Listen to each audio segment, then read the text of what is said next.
Hello? Is this thing on? Hey, we're doing a couple of sound checks first here, folks, before we get going. Great to have you all here today. Are we talking about games today? I'm not quite sure. But hey, it's great to see you all in chat. Yes, this is an Elden Ring stream. We're gonna do some sound checks, and then we'll be on our way. A couple of housekeeping things here first. Let's go. Let's hit those first. The footage on the stream right now is from the closed network test. It's not new footage. We will have some new footage for you today at GameInformer.com. So I'll let you know when that's going to happen. I might even show a little bit on the stream if I'm feeling really frisky. We'll see what happens. We'll see. But anyway, we're going to talk about the Game Informer cover story, which just went live. So that's 18 pages. New pictures, pretty pictures. That's at GameInformer.com. We are the biggest and the best gaming magazine out there. So yeah, go check us out. I got 18 pages of my 10 hours with the game in the new issue. But, hey, I'm here today to talk to you about everything. I wish I could fit 10 hours of gameplay into 18 pages, but I cannot. And thanks for the sub, Rich. Thanks for being here, everybody. Basically, there are very few ground rules here. So I also want to say, before we get going, if you do not want to be spoiled on any aspect of the game whatsoever, it's time to go. I know I hate to throw people out of here, but like, the inevitability of this is we are going to talk about stuff that might be considered a spoiler. I don't consider anything that we're going to talk about a big spoiler, but...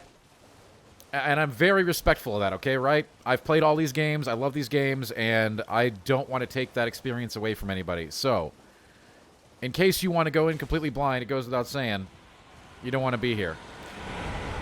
That said, I'm going to be cool about it, and there's not going to be any, like, big story spoilers or anything like that. But we are going to talk a lot about the game. And this is not new video or anything. This is from the network test. Anyway... We will be taking questions. I think we got a review embargo. I have no idea about a review embargo. So here's the stuff. All right. I got to play... Kalu, this is from console. This is not new footage, though. All right? I played the 10 hours on PC. That is the build I played on PC, okay?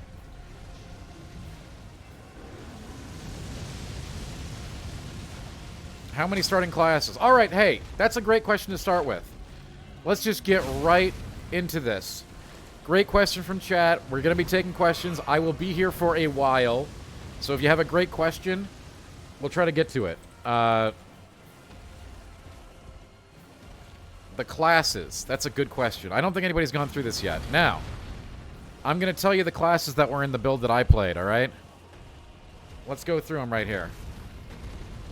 Here's the classes, all right? Vagabond, Warrior, Hero, Bandit, Astrologer, Prophet, Samurai, Prisoner, Intelligencer. Now, these may have changed. Those were the classes I got to pick from. Turn the game volume down. Alright, hang on. I can do that.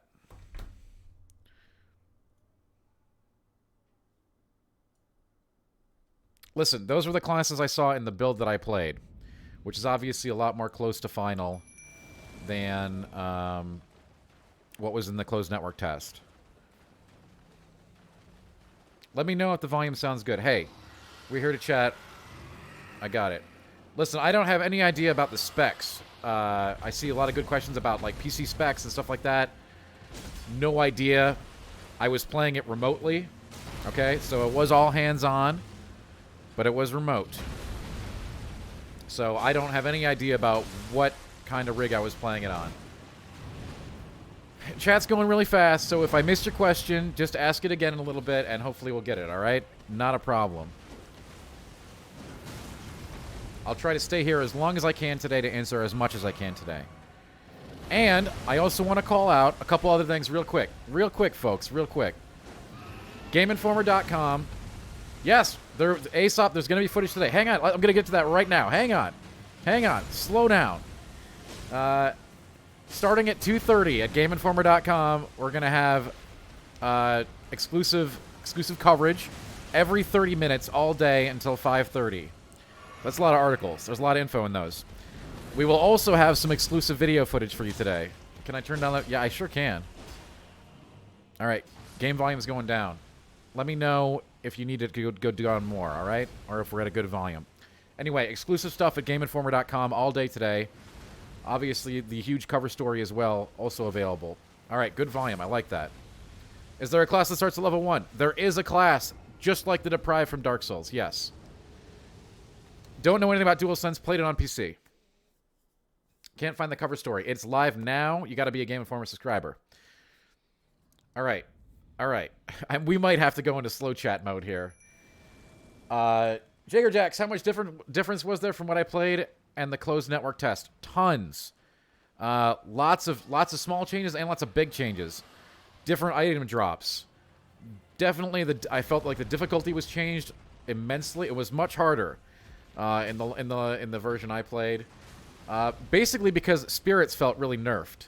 I think spirits really felt a lot stronger in the closed network test, and they felt a lot weaker to me. The spirits basically did nothing for me in the build that I played. They took Godric's attention for all of 1 second before he blew him up, and we got into it. All right, so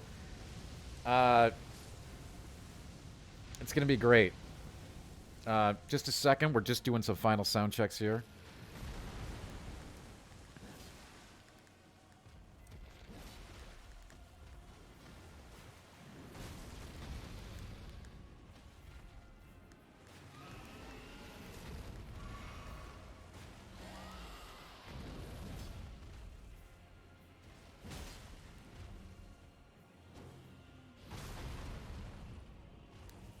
Okay, back to it. Did it have a legit tutorial boss? Great question. It does have a tutorial boss. I did start at the beginning of the game, the actual beginning of the game. Thanks for the subs, Andrew Reiner. There is a very traditional From Software tutorial boss experience against something called a grafted scion. You might have remembered this from the closed network test. It was the creature in the room with the key near the end. Very similar to that. A big like bulbous thing with a lot of appendages and swords. That was the tutorial boss. I did not beat the tutorial boss in my first try. Holly, thank you so much for the subs. Thank you so much for being here today, everybody. I appreciate it. Okay, I'm trying to grab his... Listen, folks, I will be here for a while today, answering what I can. So, Zabit, I believe the name of the tutorial boss was the Grafted Scion. Grafted Scion. Let me check just to make sure. Let me check my notes here.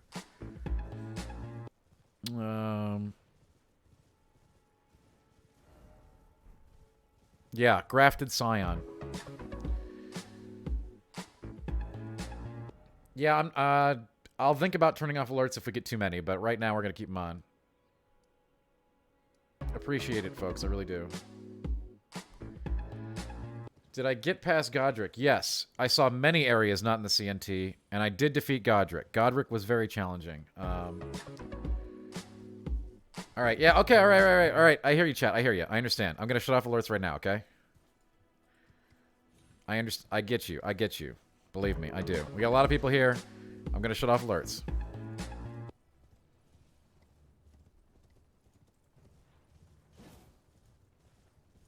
All right. No more alerts. It's just us, all right? No idea on Covenants. No idea on the player cap. I played everything solo. Okay? It was a one-person experience. For 10 hours of gameplay. I saw so much more than the closed network test. Okay, so... since I have a lot of questions about that, I'm going to answer those. Okay, one thing at a time. All right. So, from closed network test, I got to explore So, this is what we got to see in the closed network test. Like, we're watching that here, right? Limgrave. Let me tell you this. Limgrave is so much bigger than what you saw. Yes, as it says on the screen, this footage is from the network test. This is not new footage. But I might, folks, have some new footage for you very soon. I'm communicating with home base right now. I've made the executive decision. I am going to tease new footage here on the stream before we show it on the site. Not all of it. You're going to have to go to Game Informer's YouTube page to see all of it. But I'm going to show some of it.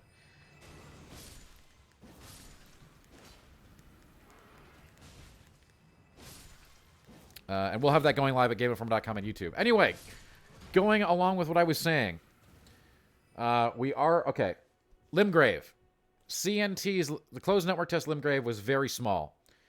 The Limgrave I got to see included another section, which is approximately about as large as the part in the closed network test, and another section to the south called the Weeping Peninsula, which was also approximately the same size. So I'd say Limgrave was probably like 3 times the size of what we had. That's just Limgrave. Let's not even talk about Stormvale, okay? Stormvale is huge. Huge! There is so much to do in Stormvale before you get to... Listen, okay, so check this out. Check this out. From, like, entrance to Godric is really quick once I found the path. It took me forever to find the path. I hesitated. Okay, hang on. I got more sub-goals I gotta take. We do not have all of these things off. Hang on a sec. Oh, boy. All right. That's gone too. Another notification toasted. All right. Isn't it? I'm glad you enjoyed it. Okay, where was I? Stormvale. Stormvale. I know, John. I had to delete something I'm going to regret later. Anyway. Okay, Stormvale. The dungeon. No, Dark Vengeance. I don't recall any difference between the HUD changes, unfortunately. I don't. But I don't know if that's something that really wasn't something I was paying attention to. We'll have new footage today. I don't recall a difference with the HUD. But that could mean a lot of different things. Yes, I met the Snow Witch. I interviewed Miyazaki only about the game. How much story is there on a scale from Solstice? Lots of story. So many characters in this game. So many NPCs. And so much story in comparison to how the story is generally delivered in a Souls experience. I think I met more people in my early section of the game than I meet in the entirety of a standard Souls game. And they all had things to do.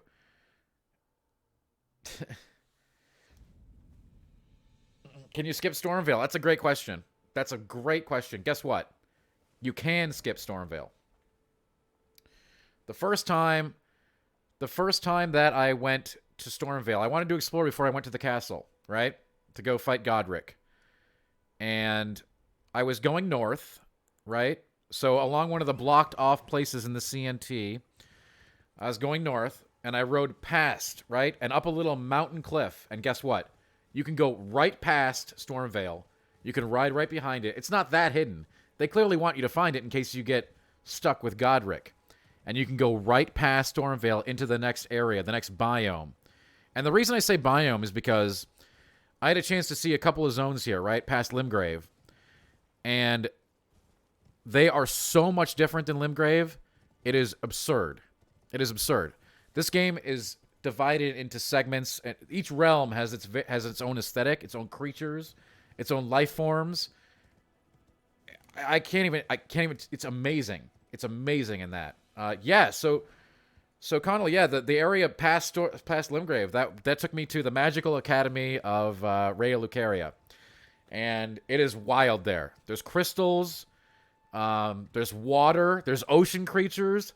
The whole area is like submerged, okay? It's amazing. It's actually amazing. Like, visually, it is stunning. I know a lot of people, like, when they played the CNT, they're like, oh, it's this green area. Yeah, yo, this is the newbie zone, okay? You get past there, it is freaking beautiful.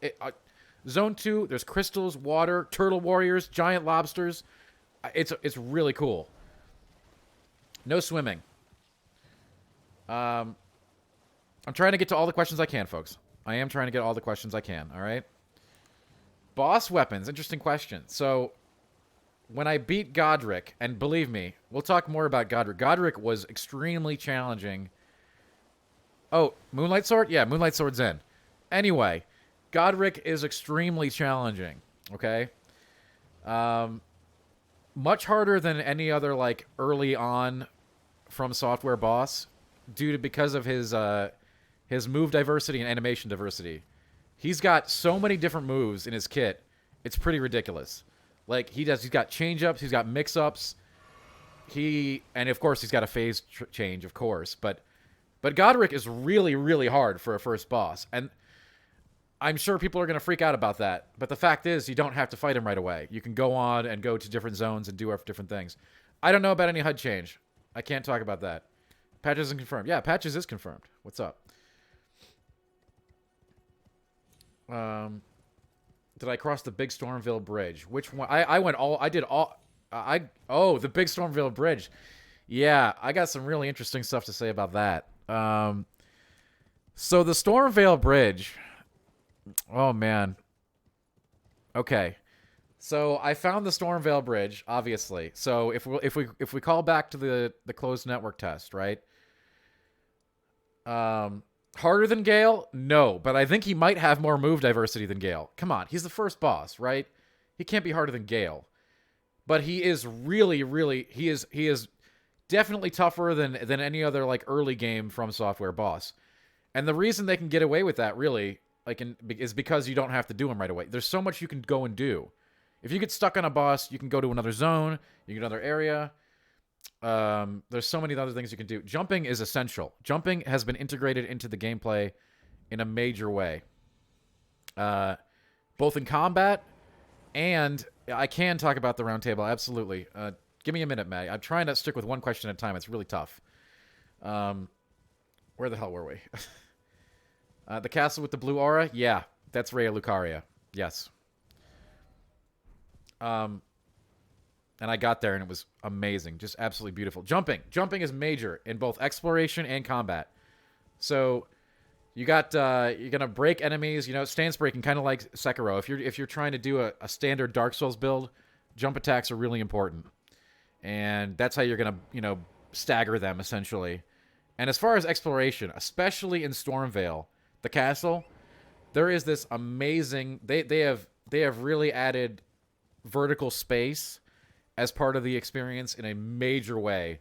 There are so many secrets to find there by using jumping and like the ability to jump, whether you're twisting around like a parapet or something, or like Stormvale is huge, and the path to the boss is not that long once you find it. But it took me well over an hour to just find the boss, and probably 2 hours. But it was a straight shot once I knew it. So I was like, man, I couldn't find this because the castle is big. Really big. Okay. Oh, the bridge. Yeah, okay. So, in the I'm going to try to ignore chat while I answer each question to keep this on rails. You may remember from the closed network test there was a giant, like, lion-grafted creature near a closed area. In the build that I played, obviously, that door was open, and we could get onto that bridge. Now, on the bridge, there are several Titan monsters, which you may have seen in some, the giant golem, clockwork golem type things with the big axe. Several of those things that you can get past, and then there's a portal. There is a purple portal at the end of that bridge. And if you go in, you end up way across the map onto an area that you can't get to normally, high above the area.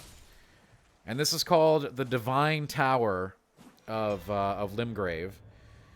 And it requires 2 special crescent seals to unlock. And unfortunately, in my demo, I could only find 1. I do, Paladin says Temple in the Sky. I do believe that it goes there. Yes, I do believe that. But I can't prove it. But that is, I believe it was heavily implied. Again, I'm gonna try to do one question at a time, folks, and I will be here for a while, so there will be time to hopefully answer as much as possible. Did I see Rhea Lucaria's demigod? I did not. I could not get into Rhea Lucaria. I explored the zone that Rhea Lucaria was in for approximately half an hour, but I could not get into Rhea Lucaria Academy itself because it required a glintstone key. And I didn't have a time. I couldn't find it in the time I had there. We will get to the hub. We will absolutely get to Roundtable Hold. All right. We might have to put on slow chat. This is all right. Was Margit moved from his fight in the closed network test? No. Margit is in the same place, but I will tell you this. Something really important from the Margit fight in the CNT that has been changed is when you beat Margit, you do get a talisman slot. And talismans are ring slots in this game. So beating Margit the Fell is very important because it gives you a ring slot, essentially. So that was really different from the CNT. That's a big deal. Did I find a poisonous swamp? I did not find a poisonous swamp, but I did talk to Miyazaki about poisonous swamps. And I think we have an article going live at GameInformer.com about that in 8 minutes. So you want to go there. Does Rhea look bigger than Stormville? It did to me. But that was because I had less time in Rhea's biome than I did in Limgrave. And Limgrave is enormous. And I haven't even told you the cool stuff about Limgrave yet. There's something that I really don't know if I should say about something I found in one of the areas of Limgrave. I won't. I'll keep it chill.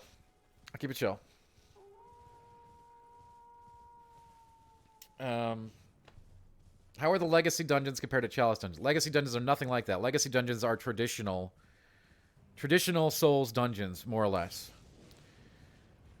Okay, this is a good question. Does Stormville Castle have smaller dungeons inside of it? No, but it is a very big dungeon with tons of optional content. Inside Stormvale, I saw several... Okay, check this out. There are several, at least two NPCs to find in Stormvale that are friendlies. There's a friendly area in Stormvale, which was really weird. There are multiple optional areas in Stormvale, and some of the dungeon design in Stormvale really threw me for a loop. It's basically, there are diverging paths. Like, I know all of you have seen the closed network test, and you've seen, like, you can go in one way or the other. Those paths converge at different points, and then you can... The castle is very big. The castle is so big. And not, like, in a big way, but in, like, a... It is a confusing dungeon to navigate, in a good way. I don't know anything about magic damage. I didn't play a caster. I only had 10 hours of the game.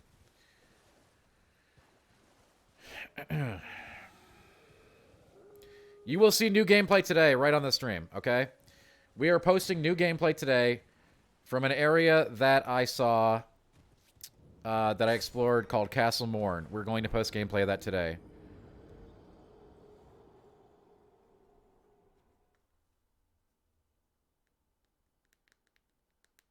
We're going to post that at Game Informer's YouTube page and GameInformer.com. And I will be teasing it here on the stream. I will not post the full video, but I will show you the intro to Castle Morn here today, before we post it. Starting classes. All right. This is the last time I'm going to list the starting classes, and they may have changed. These are the starting classes that were available when I booted up the game at the very beginning. Vagabond, Warrior, Hero, Bandit, Astrologer, Prophet, Samurai, Prisoner, and Intelligencer. Now, obviously those names may not be final, so keep that in mind. Strangest enemy? Strangest enemy was definitely... Okay. It's tough to pick. Was it the giant lobster, or was it the pot warriors? We all have seen the pot guy, right? The allied pot guy. There are enemy pots, okay? Can we buy Game Informer without the sub? I think the only way to get the digital edition for the full 18-page cover story is with a subscription. Giant lobster different than DS3 crabs? Yes, it is an actual giant lobster. And it was very vicious.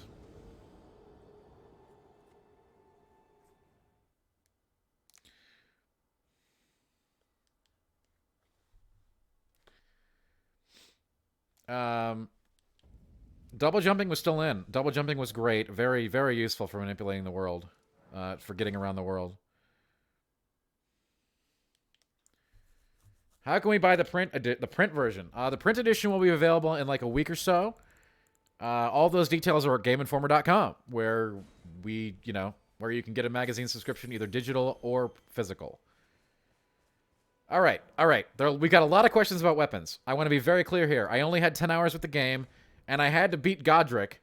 So, listen, I just picked one weapon and used it. And guess what? It was a weapon you didn't get to see in the closed network test. It was a giant troll club. So, I mentioned to you closed drops had changed, right? So, in the mines in the closed network test, the boss of the Limgrave mines, he just had whatever. He had a sword. It was a cool sword. But I got like a giant, two-handed kind of club kind of thing off of him, which was really handy. Listen. And again, I like to do different builds and stuff, but when I had to cruise through a lot of areas in this. I had very limited time. 10 hours sounds like a lot. In this game, 10 hours felt like seconds. It was 10 hours of almost consecutive gameplay.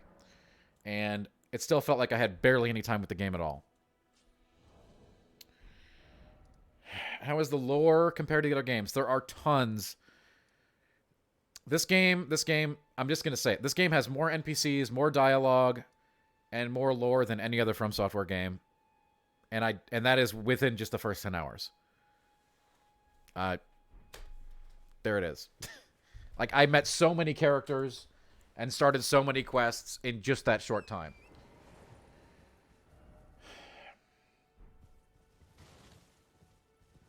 This is an interesting question about, like, environment diversity. I think a lot of people had a lot of questions about that after seeing the closed network test, which is, again, a very small portion of things. Once I got to see the second biome, I realized we're dealing with a completely different creature here.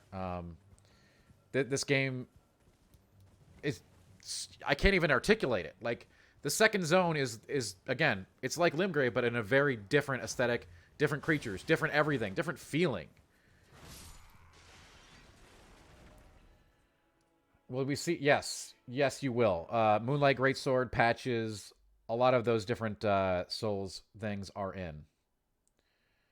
I had no performance issues, but I was playing on PC remotely, so... Did I see Godwin? A lot of people asking about Godwin. I did not see Godwin. Prada, talismans are basically ring slots. Basically. I didn't get to see the full map, 21 Bears. In my 10 hours, I was able to dabble in the zone after, after being very loose because you can go in different directions. In the zone behind Stormville. And I also got to really sketchily see the zone, the desert, the Badlands, which is to the east of Limgrave. And it is very, very interesting. And then I also got to see something else that may not be represented on the world map proper. Several other things that are different. Listen, I think that whatever we reveal here today, there's still going to be lots of surprises to find.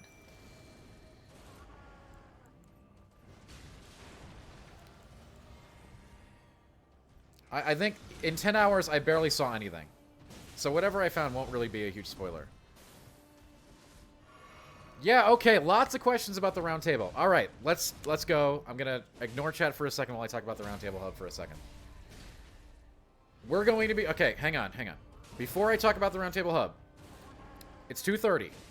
We are going to have an article drop with tons of info at GameInformer.com every half an hour on the half an hour for the next 3 hours, and plus we do have exclusive video for you today.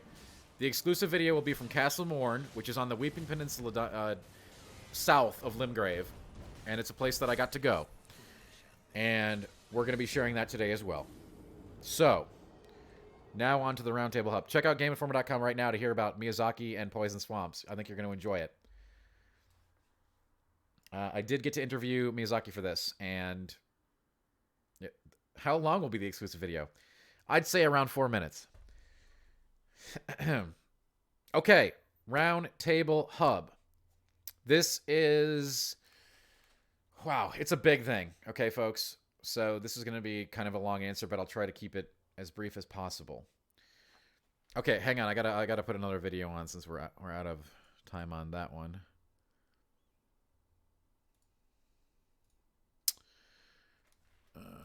Which one was that?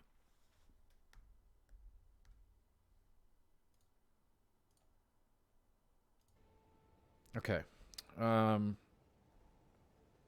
Just a sec. Just a sec.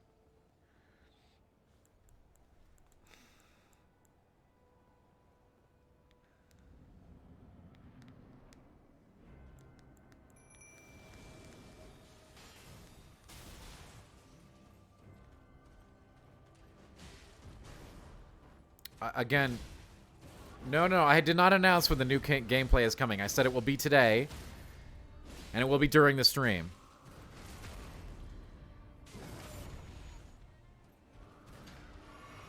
I don't know anything about requirements. The Roundtable Hub is the next question I'm going to answer after I get off the line with a very important individual here.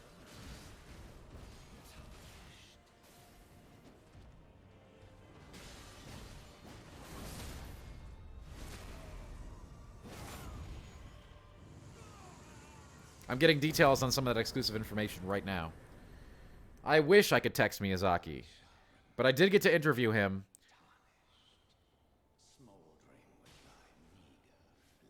Okay.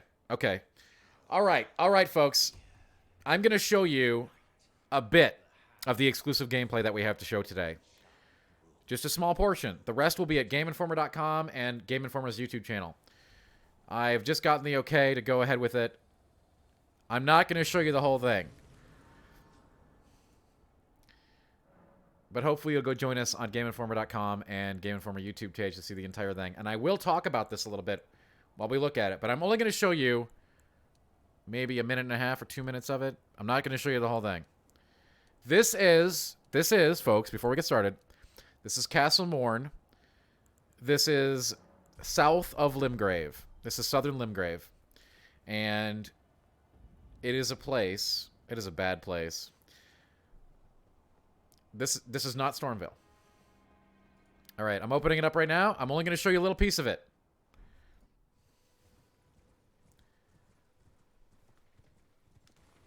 Okay. Here we go, fam. Again, only going to show a slice. This is south of Limgrave. So where this closed network test is, down below a southern bridge. This is an optional area. An NPC gives you a clue to come here, but it is completely optional. This is not a legacy dungeon. However, I have much to say about this dungeon once we finish the clip.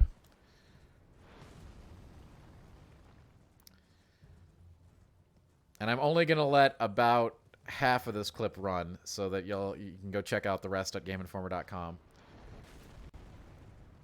Ooh, what was that?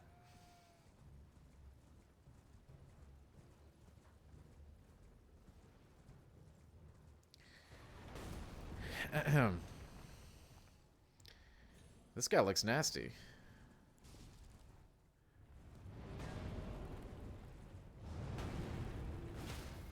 Ooh, that's a nasty fall.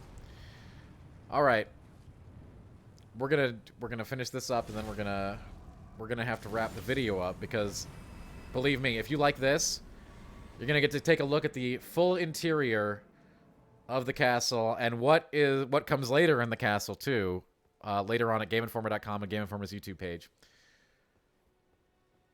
But this is the entrance to Castle Morn. It is on the Weeping Peninsula. The full footage will not be paywalled at all, but it's at GameInformer.com and Game Informer's YouTube page. Later today, shortly. I wouldn't have teased you with it if it wasn't going to be available shortly. But anyway, we're going to have to change back to a different video from the closed network test now.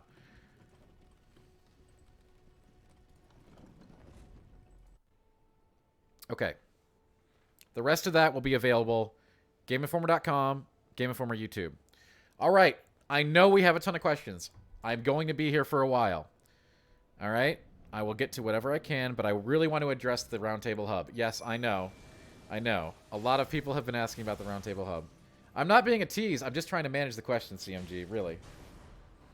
And I have a whole list of questions. Oh my gosh, okay. I got a whole list of questions to manage right now. Roundtable Hub. Check this out.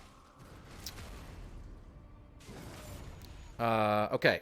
You can get to the Roundtable Hub without beating Stormville. When I found the secret path to the second zone, you know, where Rhea Lucaria is, when I sat at that bonfire, Melina took me to the Roundtable Hold. The Roundtable Hold, aesthetically, is kind of like an Arthurian Bloodborne hub, okay?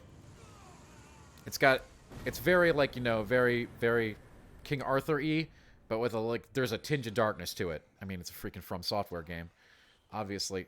No UI changes that I know of. Roundtable Hold is the hub. So it's like Majula. It's like, you know, Firelink Shrine.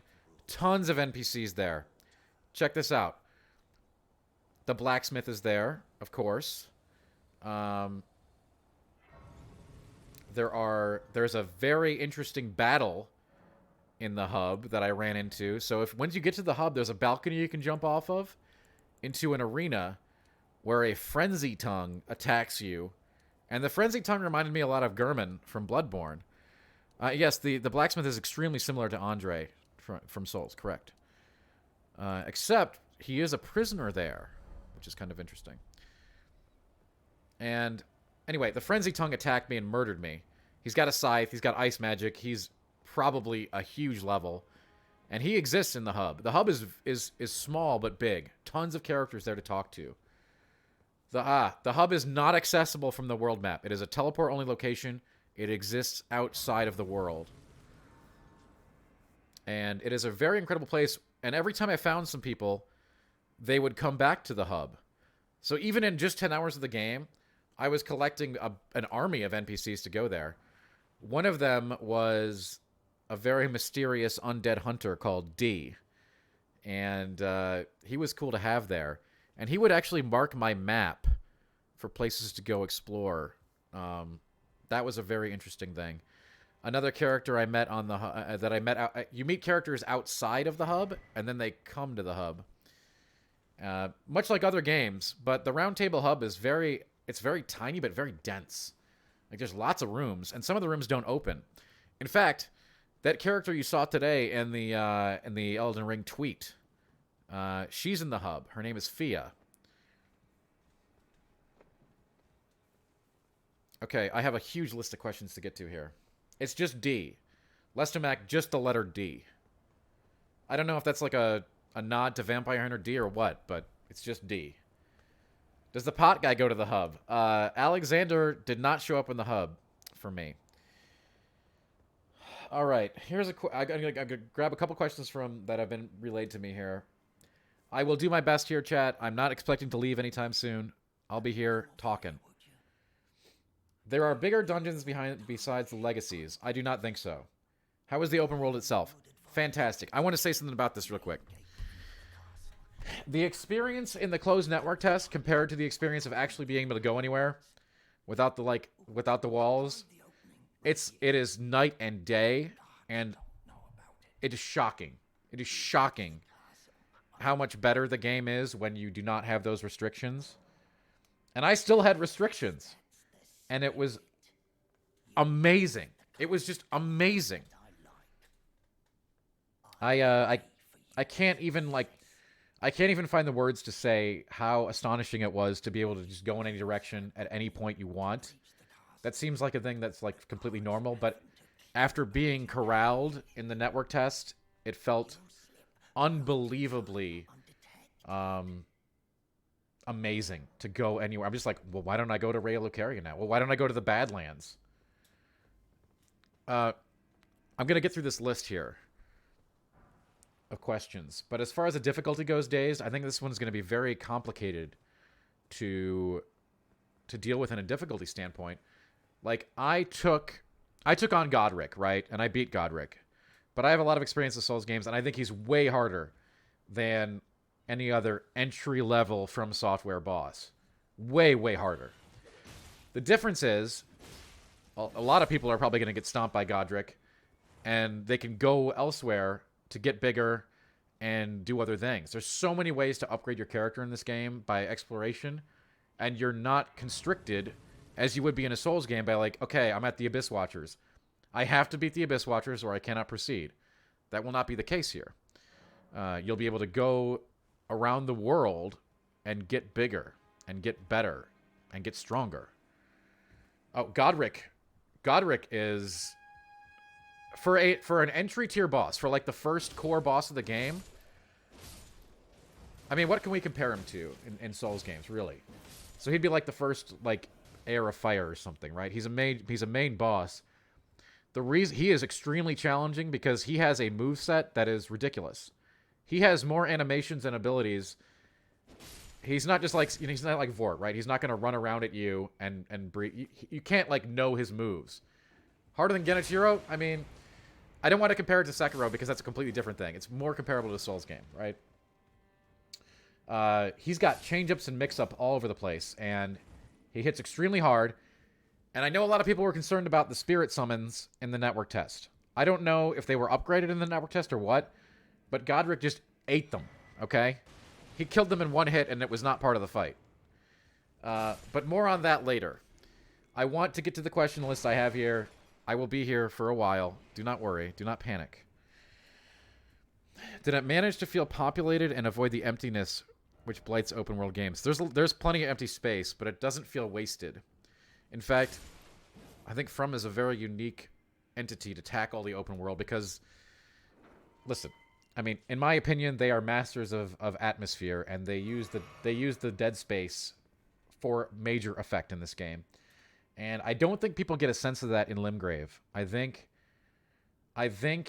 when I got to the second zone, so this is the network test. This guy here, this Grafted Scion, that's like the tutorial boss, by the way, in the real game. And he's not here in the real game. There's just some knight here, and the key's over there. Anyway. There is emptiness. But it almost feels purposeful in a sense.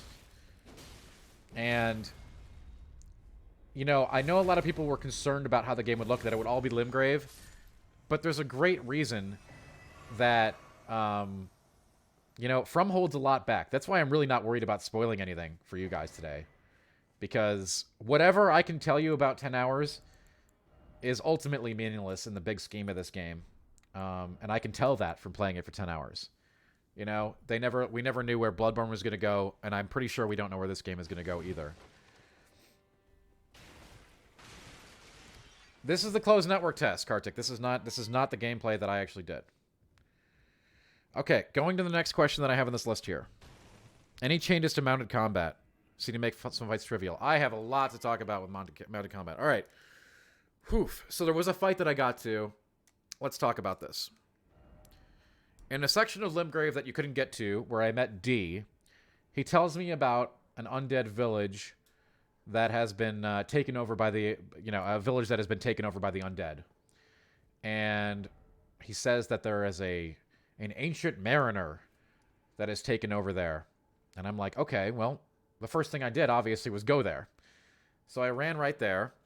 And there's okay, so it's like a decrepit village. You've seen this before in From games, like a couple of broken down buildings. But then there's a giant, shallow lake in the middle. And in the middle, there is a boat. It's a small boat. And there's a purple glow coming off of a lantern on the boat. And I'm like, all right, this is totes a boss. And surely enough, you know, I walk into the circle, and it's a boss. You know, an outdoor boss, like the dragon from the closed network test. And so I started fighting this thing, and the first time I fought it, I got destroyed, because I was on foot.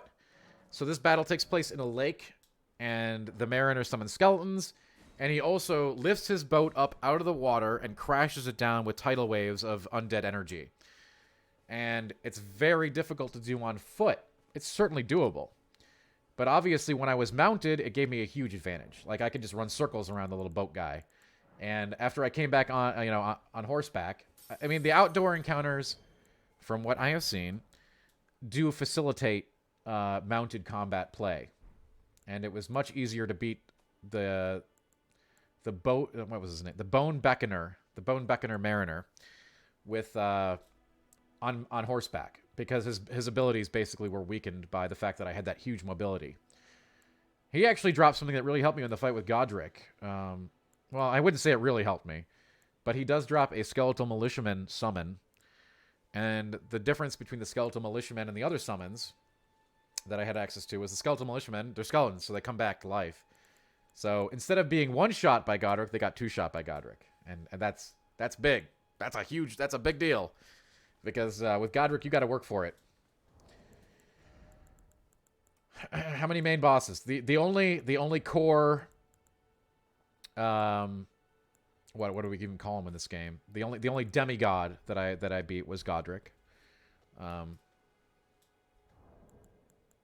were many mini bosses and various bosses like the Bone Beckoner Mariner.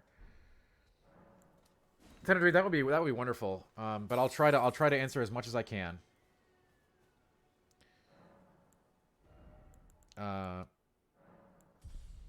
No, I don't. Okay, all right. I have other questions here that I have to get to, but I want to tackle the spirit summon things because we're talking about them right now. I do not think the spirit summons will be useless or weak, but the fact is, in my 10 hours, I did not unlock the way to upgrade them, and they are upgradable, and it's hinted at very heavily that an individual named Roderica will be the one upgrading them. She's a spirit tuner that you might meet very early on in Limgrave.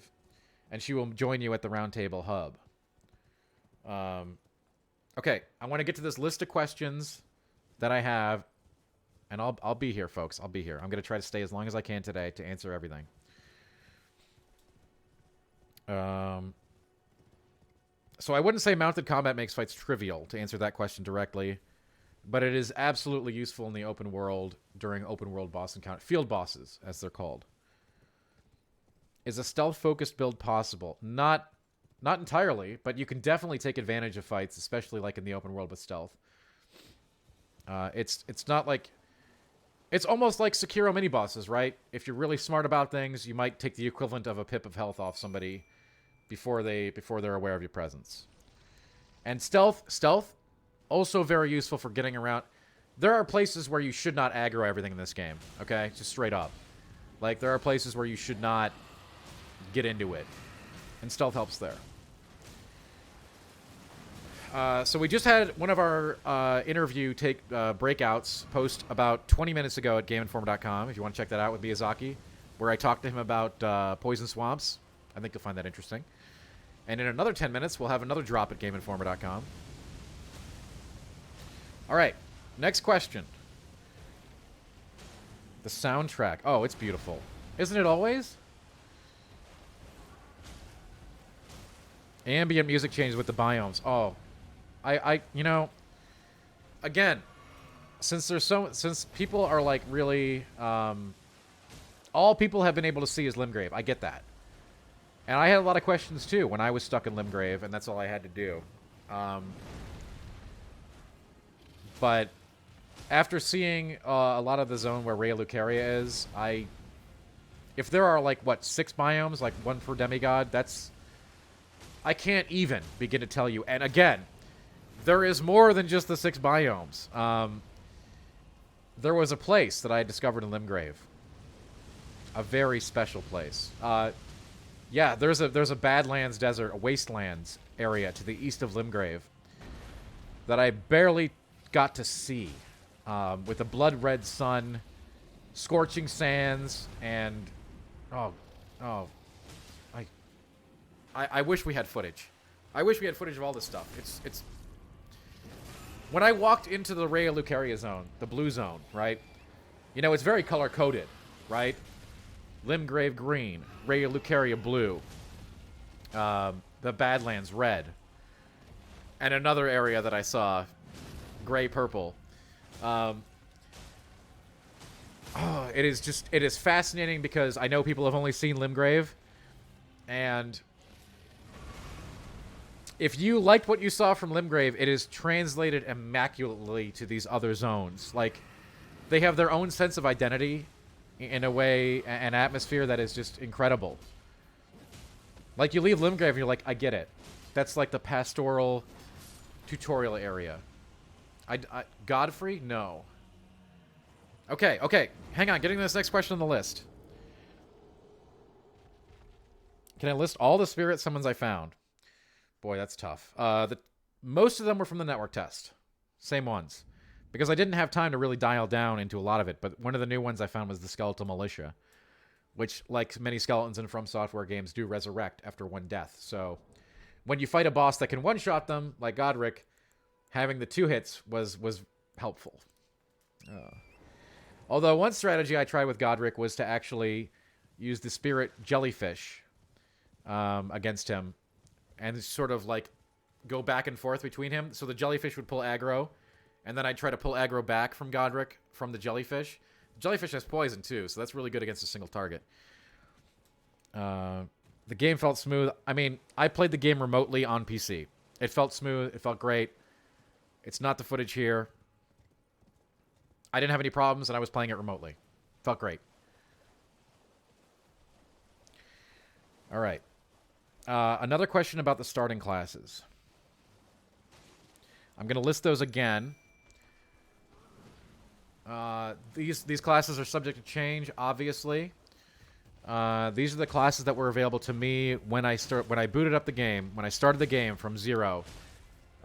Vagabond, Warrior, Hero, Bandit, Astrologer, Prophet, Samurai, Prisoner, and Intelligencer. I expect those names are not final. The build I played, those were the classes.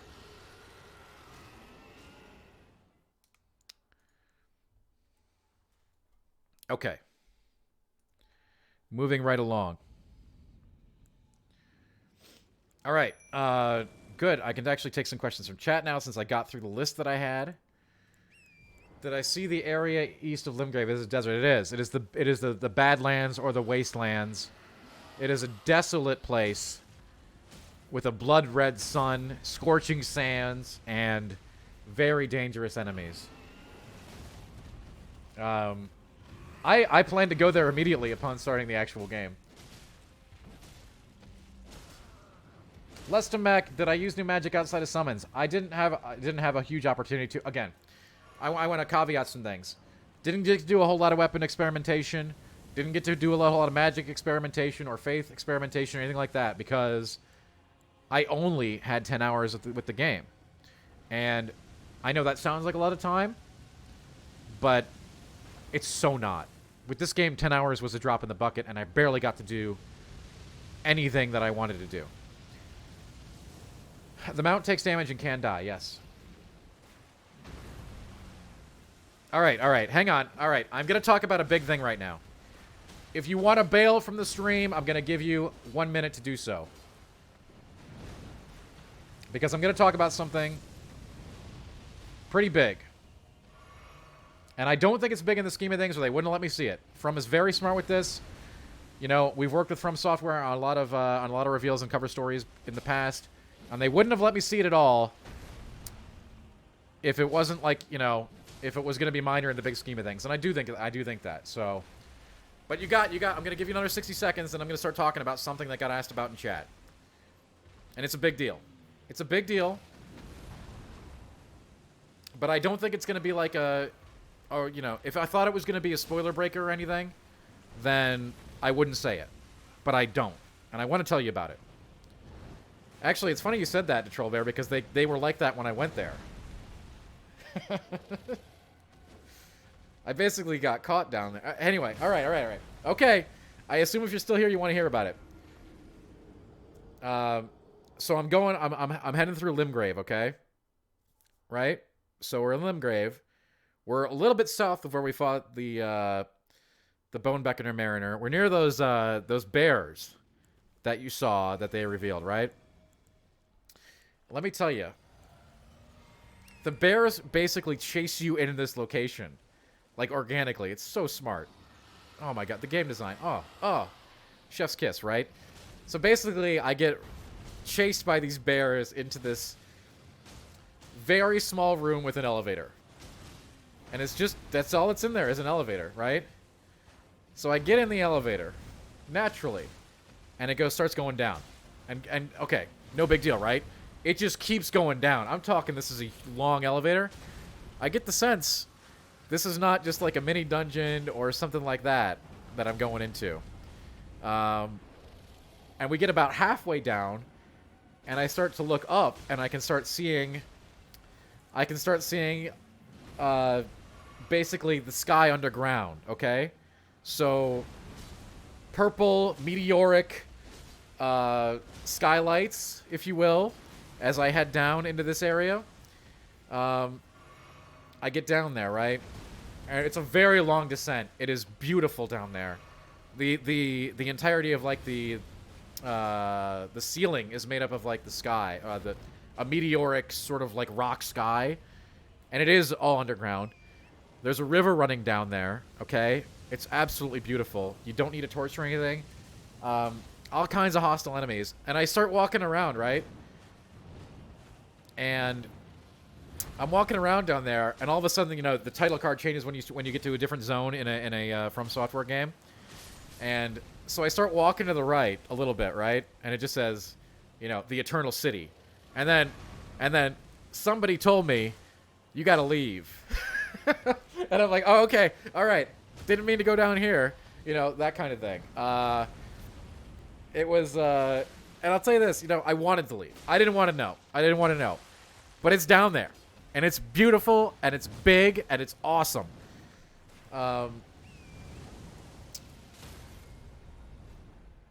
Yeah, Olin Thu, I think that's right. All right. I'm done talking about that thing now. So, all right, that was just a little thing. Exclusive footage at GameInformer.com, GameInformer.com's YouTube channel today. I showed about 2 minutes of it on stream earlier, but we're going to show the whole video, including the boss of Castle Morn, on our official channels today. I don't know if it's up yet.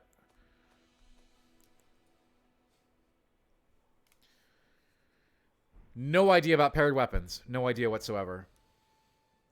Yeah, well, Leaf, I'll deal with it if I do.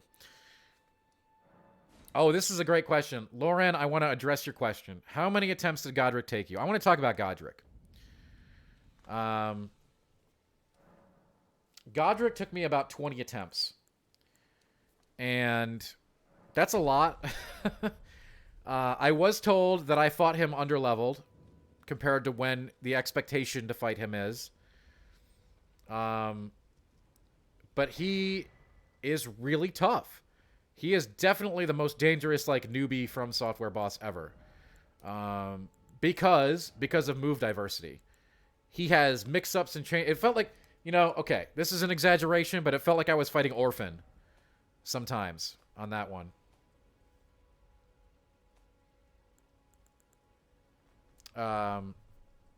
And he had all kinds of abilities that he would throw out. He's very deadly. Godric is very done. Yeah, the spoiler is done now, Shooter. Yeah. As far as easy mode, hell no. Like, if you want to play if you play this game traditionally, you will be definitely tested and challenged. Godric is a real ball buster. I was surprised at how hard he was for theoretically the first demigod boss, right? Quite challenging. And there's more questions from chat. I will get to them. I promise. Yeah, gosh, what a fight. He's got so many abilities and obviously a phase transition. What does Godric drop? That's a good question. So when I killed Godric, he dropped one of the key runes, right? One of the key of the 6 demigod runes. And he also dropped a Remembrance of Godric, which I assume is going to function very similar to a boss soul. But that is up to... I don't know that for sure. There's some assumption there. But he has so many different moves. He has so many ridiculous moves, and they change when he gets to phase 2. Which makes things... Like, for instance, he has a point-blank area of effect Earth Ripple move, which is annoying. And then in phase 2, it actually goes to a 3-point AoE. So it's like 1, 2, 3 instead of 1, 2. But those are the easy things. You never know what he's going to do next. He really... He's good. He's very good for an early game boss. And I'm really surprised that... I can't wait to see what the other bosses, the other demigods look like. In terms of, you know, emergent challenge after dealing with him.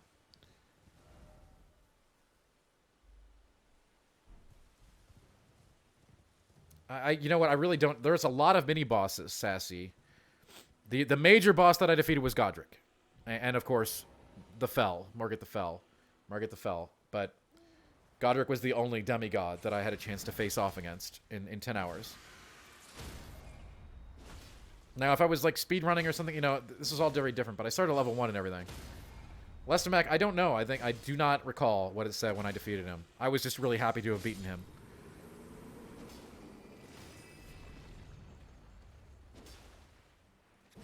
The weather is very cool. I think they're going to use weather very effectively in this game. We get to see a lot of, you know, storms. Stormvale and Limgrave have storms. In the realm of Rhea Lucaria, you know, there was a very dense fog in the shallow waters. Rhea Lucaria zone is, again, I cannot stress enough how amazing the transition from Limgrave to Rhea Lucaria is. It's like entering a completely different game, a completely different world. It was difficult to keep focused to try to see all I could in 30 minutes. Yeah, it was like, wait, it's like, it was like going from one game to another game. The desert area, I'm quite certain, has a legacy dungeon, but I didn't get to see it, nor did I get to explore that kingdom. Alright, I'm checking my question list. The Blacksmith. Yes. So the Blacksmith, the core Blacksmith of the game, is located in the Roundtable Hub. We'll have more about the Roundtable Hub over at GameInformer.com in 2 hours or so. But yeah, your core Blacksmith for all your critical upgrades is located at the Roundtable Hub. It's very if you're familiar with, you know, a Souls Blacksmith, very similar. Wondrous Physic. I didn't even get the chance to mess around with the Wondrous Physics potion in the build that I played because there just wasn't time. I know 10 hours sounds like a lot. I tried to make the most of those 10 hours, and I didn't get to do, 20% of what I wanted to do. Character creation, I have no idea. I started with a class and just got in immediately. So there are 6 zones and biomes like Limgrave? I don't know. We know that there are 6 demigods from earlier coverage, right? I don't have any idea about how many biomes. Probably more biomes than that. Depending on how you view things. Ah, here we go. This is a really good one. How do you upgrade and acquire new Crimson Tiers? So, hey, I'm going to show the footage from our exclusive GameInformer.com footage here in a sec. Just for one more, I'm going to pause it here. I'm not going to show you the whole thing. You got to go to our YouTube for that. But I can tell you that better if I load up this video. Okay, here we go. One moment. And I'm going to pause it at the relevant juncture here.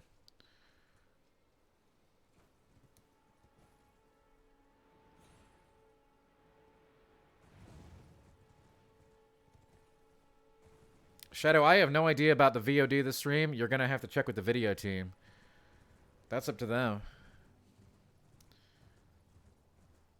Alright, I'm going to pause this video. This is some of our exclusive footage. Again, head over to our YouTube channel to see the full video, which has the boss of Castle Morn and everything. Oh, the video will be... okay, well, yeah, the VOD is going to be available. Sweet.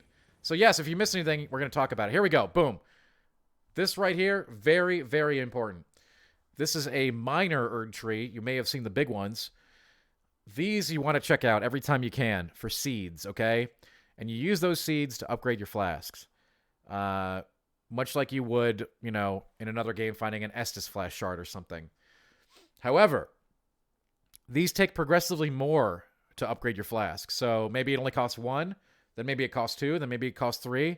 I don't know the math on it, okay? But I will say this. I will say that because of how this works, you could potentially explore a huge chunk of the world upgrading your flask before you get comfortable to go take on stuff like Godric and stuff, I didn't do that, obviously, in my short time, but I would kind of highly recommend it, if possible. Anyway, we're going to switch back to some closed network test footage here.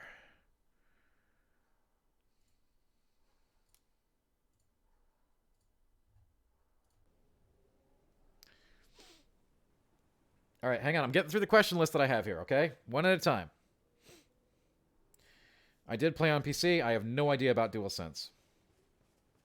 But I believe in a recent interview at the Taipei Game Show, they did say that there was going to be DualSense. Customization options for the mounts. No clue whatsoever. A flail-type weapon. I don't recall finding any. Is the hub area in the sky or is it an island? The hub area is ostensibly outside of the world completely.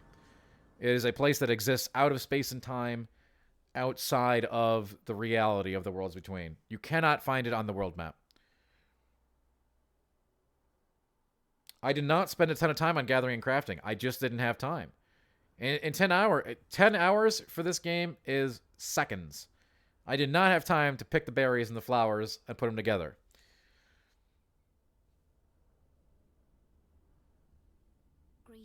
How locked into you are in a build? I would say about as locked in as you are in any other From Software game, which is not really.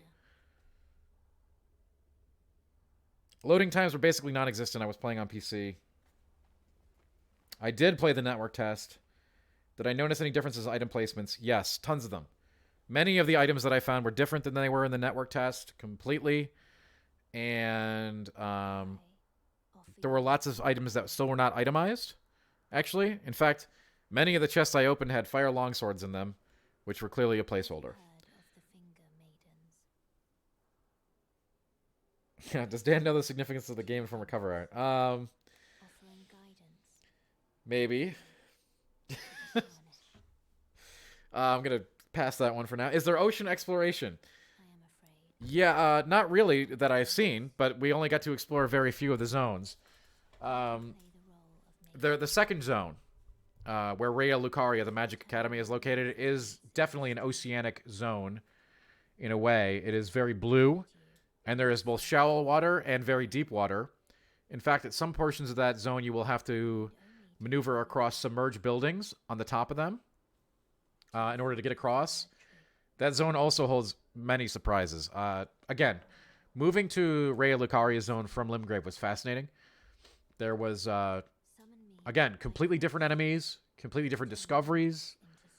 Oh my. And of course, Rhea Lucaria itself is breathtaking. It's like, you know, Irithyll Valley or Anorlando, but like dialed up. That may seem hyperbolic, but that's how I felt when I got there. It will summon a spectral steed named Torrent. Animals. Just the same animals that were in the closed network test. I didn't take a whole lot of time looking around.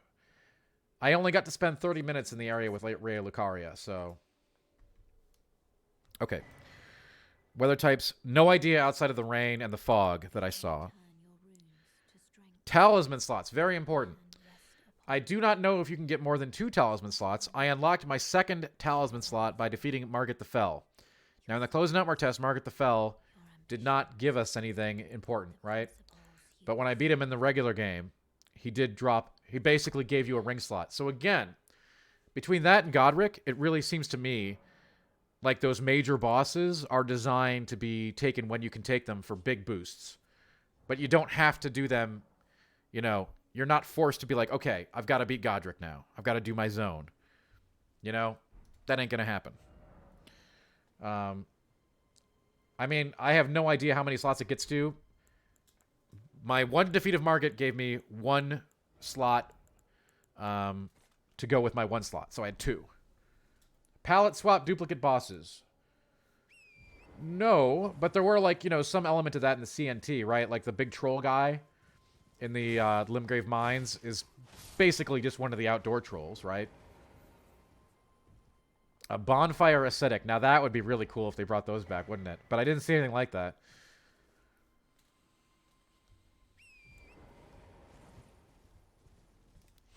All right, checking my question list. We've been going for about an hour. I promise you we're going for at least one more. So I'm going to try to get to all the questions I can get to. I see a lot of questions about HUD changes. I don't have any idea about them.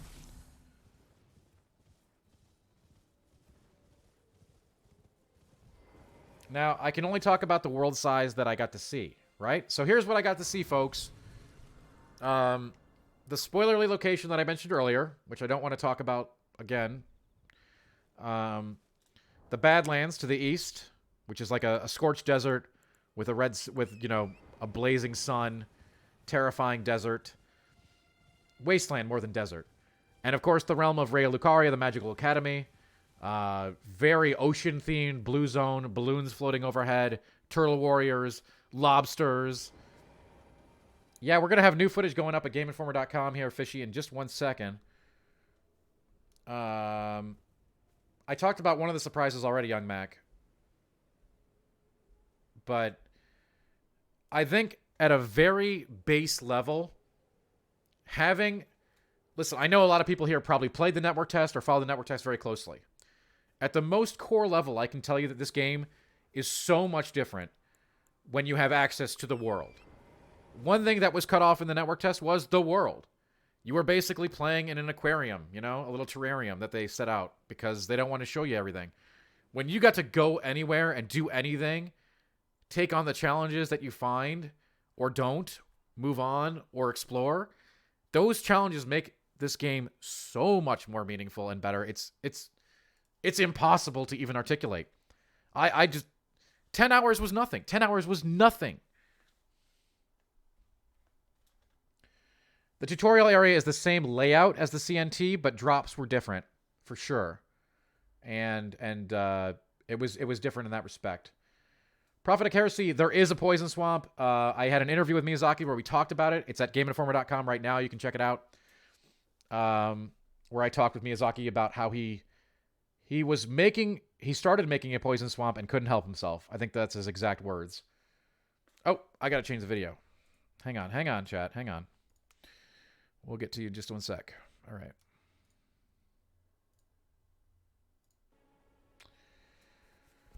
Oh, yeah. Article drops every 30 minutes on the 30. So in another 20 minutes, you'll have another big info drop at GameInformer.com. Lots of questions about the HUD and the UI. If there was a difference, I didn't notice it. That doesn't mean there wasn't one. I really don't pay attention to stuff like that. I know it sounds ridiculous. Yeah, the 18-page cover story is up at GameInformer.com. You can read the whole thing. You should. Did I get to play on a controller? I played on PC on a controller. Absolutely. Did I find more map fragments? Absolutely. And in the way the game was done for me, I was kind of curious if this was going to be the final way, but it's very well done. So this is how it works, folks, with the map fragments. When you enter a new zone, as I did with Raya Lucaria, the map is completely blacked out, right? So you have no sense of where to go. But you can see where the stele is, where the map fragment's going to be. So I don't know if they're going to keep that to the final game. I hope they do. It was really helpful for discovering where the map fragments were so I could get a sense of where the hell I was. Are there starting gifts?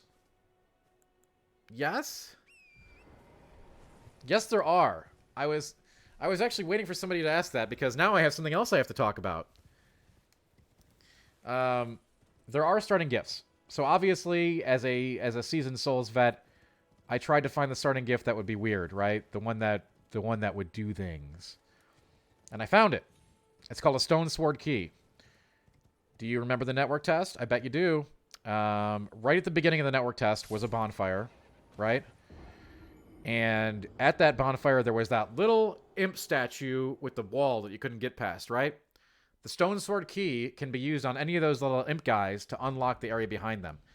So I don't know for sure, but I think these Stone Sword Keys are very similar to Pharaoh's Lockstones from Dark Souls 2. And they can open up secret areas.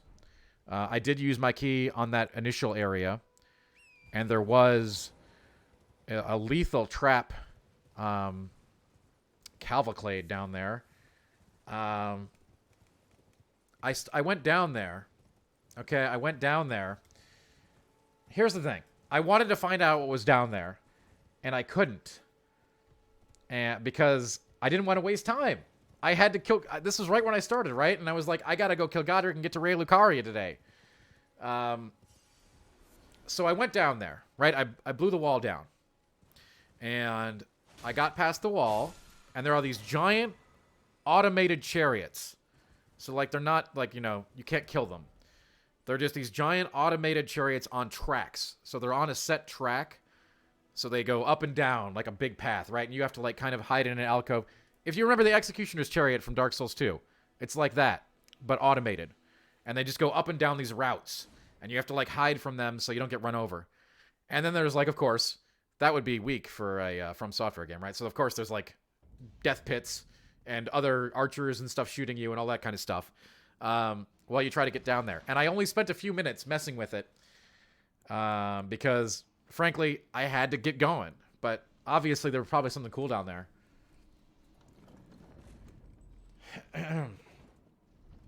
Question about the boss guarding Raya Lucaria like Margit, the Fell. I don't know because I couldn't get into Raya Lucaria. It was locked. And when I clicked on the door, it said I needed a glintstone key to enter. Didn't find a glintstone key in my short time with the game.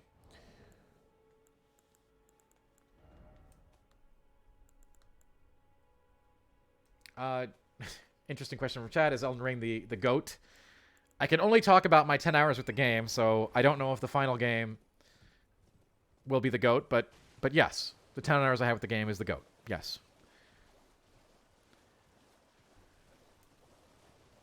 Questions. Do you know if there is a respec option? I don't, but I think that some information came out in the last few days that said there was. Mimics or illusory walls? Didn't find any. The big turtle creatures. All right, I'm not going to talk about the big turtle creatures. I did. Maybe I saw one. Maybe. Let's talk about something else. I'm not going to give you the big turtles, but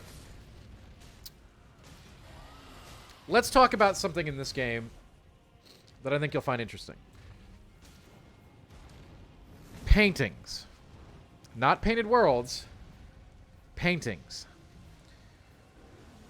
So this is a very interesting thing that they've added to this sort of open world experience.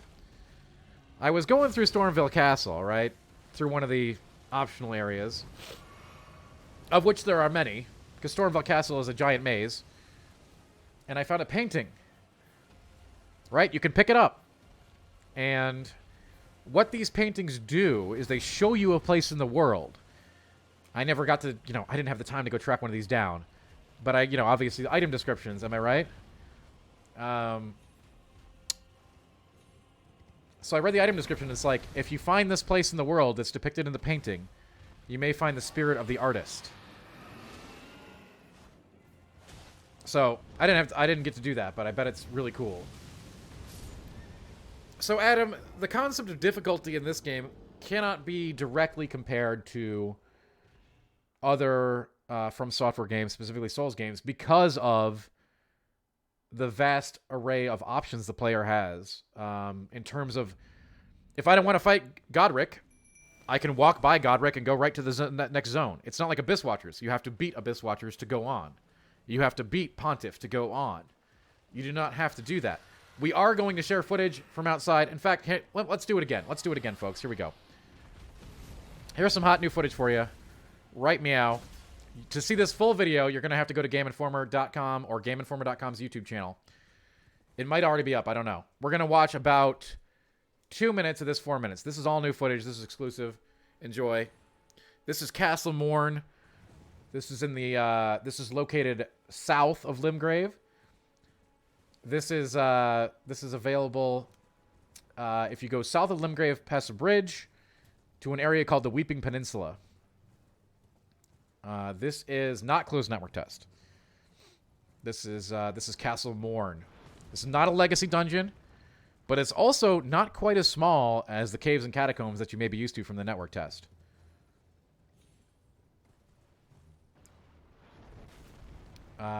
As you'll see, this is maybe we'll go a little further in the video than we did last time. What do you think?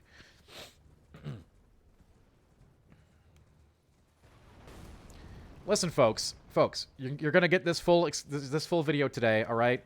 And I have another surprise for you. We might even have another exclusive video coming for you very soon. Thanks for watching.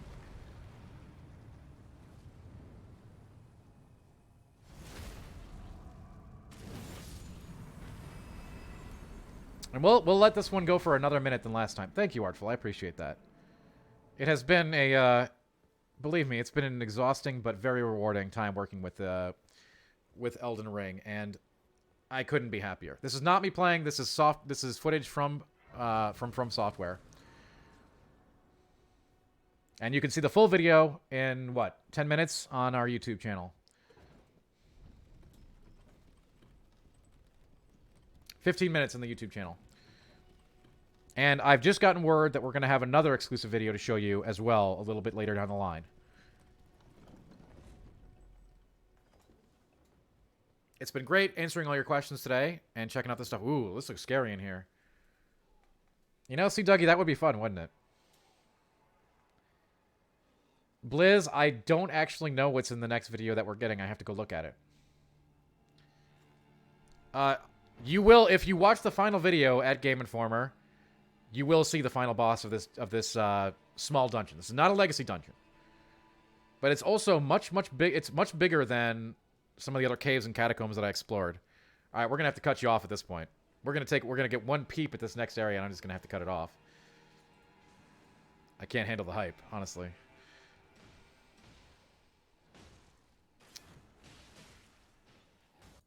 All right, the full thing will be available in just a little bit at Game Informer's YouTube page. All right. Listen, hey, we're hanging out. We're having a good time. You'll get to see the whole thing, and you don't even have to wait very long, okay? I promise.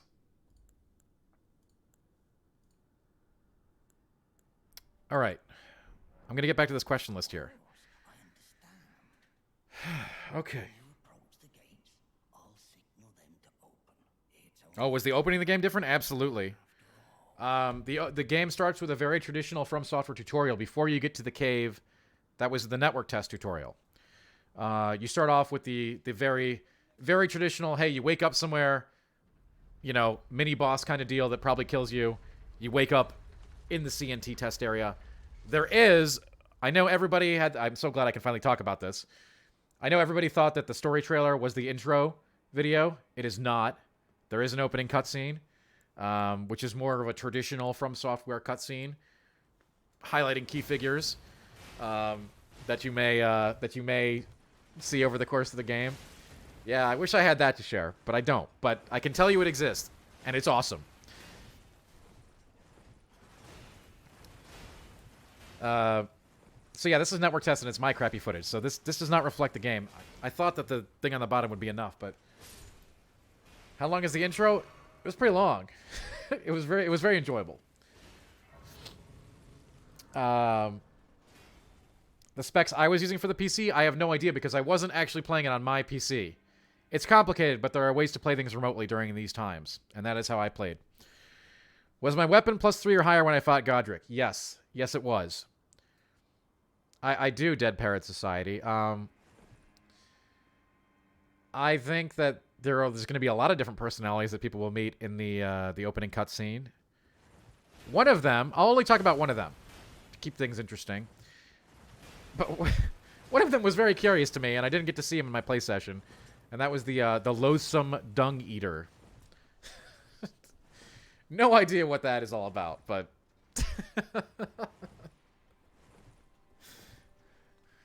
yeah. I have no idea what that... Probably a boss, right? I don't know. I'm into it. I don't know. I'm sure it'll be very cool. Alright, what's next? My weapon was +3 or higher when I fought Godric. Godric is extremely challenging. I have a lot of experience with Souls games. I've beaten all the Souls bosses, alright? I was underleveled, so they tell me when I fought him, because I didn't have time to, like, go to everywhere, right? I rushed to Godric, essentially. But he was extremely challenging. He took me, like, 20 tries. Now, depending on... This is not, like... It's not a one-to-one with other Souls games, though, right? Because there's so much other stuff you can do before you fight Godric. And I didn't do any of it, more or less. So, I did upgrade my weapon. That's important. We all know that. I'm getting through my question list here, folks. And I think in 4 minutes here, I'm going to take a quick break to use the restroom while the new Game Informer article goes up at GameInformer.com, which you'll want to check out. But don't worry, I'm not going anywhere. We're here. Could you ask Dan for a spoiler-free impression? Unironically, this is the most hype I have ever been in a game for my entire life and my entire career. No exaggeration.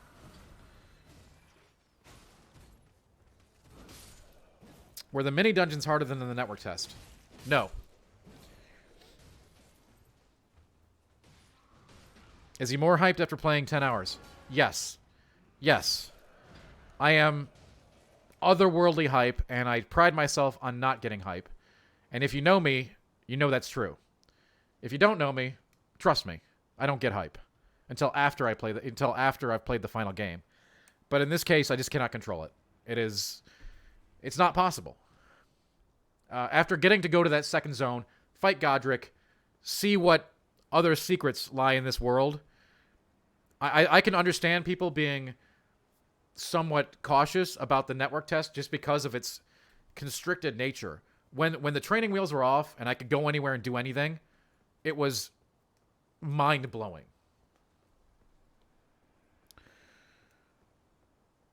Is there something that can increase difficulty like the Company of Champions? I didn't find anything. That doesn't mean it doesn't exist. That's for sure. Did I get close to a proper Erd tree? I did. I got to go to several different Erd trees. And oftentimes around the Erd trees, life is blossoming, right? So there's lots of like those beetles that carry the stuff. By the way, this place right here in the network test, it is open in the live game. That is where you get to the bridge, which has the teleporter to the Divine Tower of Limgrave. Anyway. Hang on. Yeah, Erd trees. Life blossoms around the Erd trees. Lots of really good stuff to find. You should seek them out and hang out really close to them. There's lots of really like good stuff usually next to them in my experience. I did meet the Snow Witch. The Snow Witch in the live game is the one that gives you the ability to summon spirits. All right, back to this list. Sorry. So you can't explore the tower? I could, but I needed... Okay.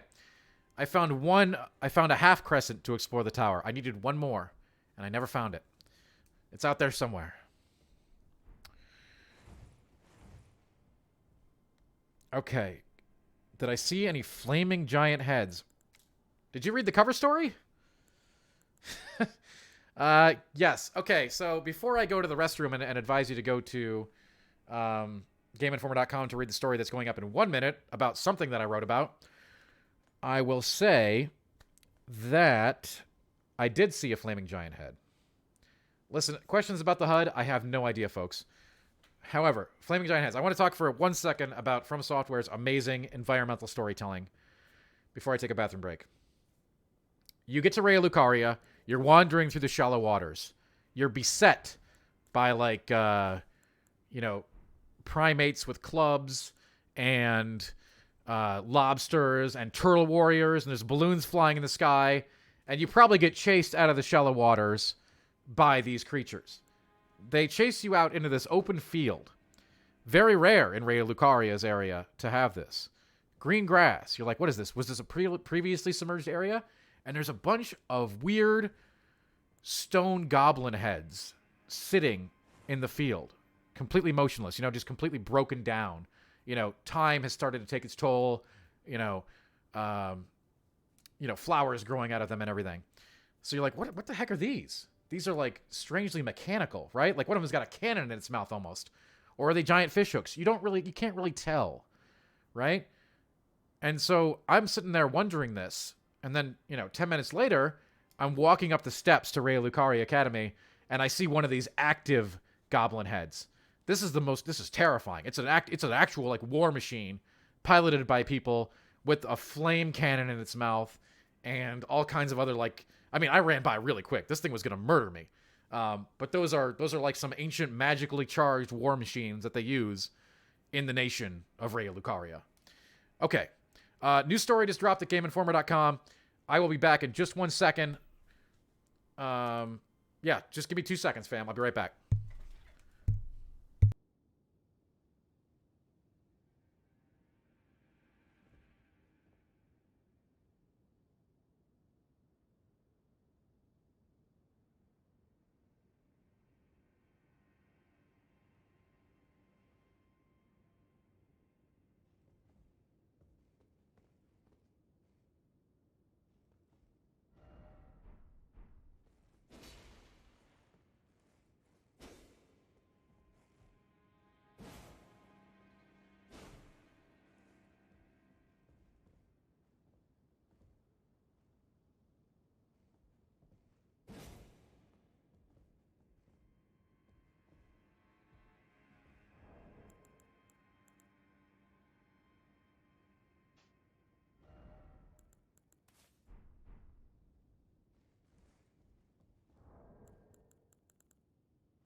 Okay. Let's get back to it.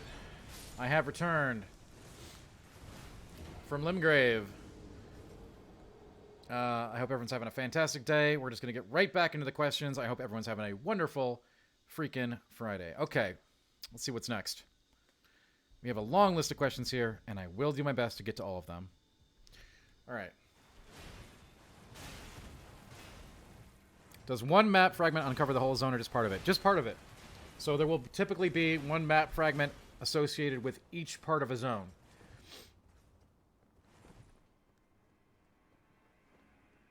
Permanent character disfiguration after key bosses.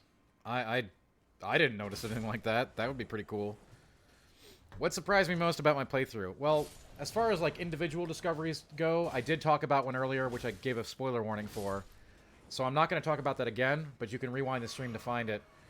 But again, to reiterate, I know it's kind of hammering this whole point home, but the game feels and plays completely different when you have access to the entire world, instead of being stuck kind of and constrained into the area that we were in the closed network test. It's not like you know, CNT for like Dark Souls 3. That's a level, right? This is a world, and it feels like that, and it plays like that, and it's just wild in that respect how much that changes how you perceive things and how things play. And I think that's going to make things, you know, these other questions about difficulty. The game is really hard. If you're like a longtime Souls player like me, you will not be lacking for a challenge from Godric and his friends, okay? But if you want to like go take on the entire world first and get all of the Estus shards and stuff like that, that option's for you too, and that'll make things more palatable for newcomers as well. But if you're going into this game saying you're not going to be challenged, I very much doubt that. This is not, no.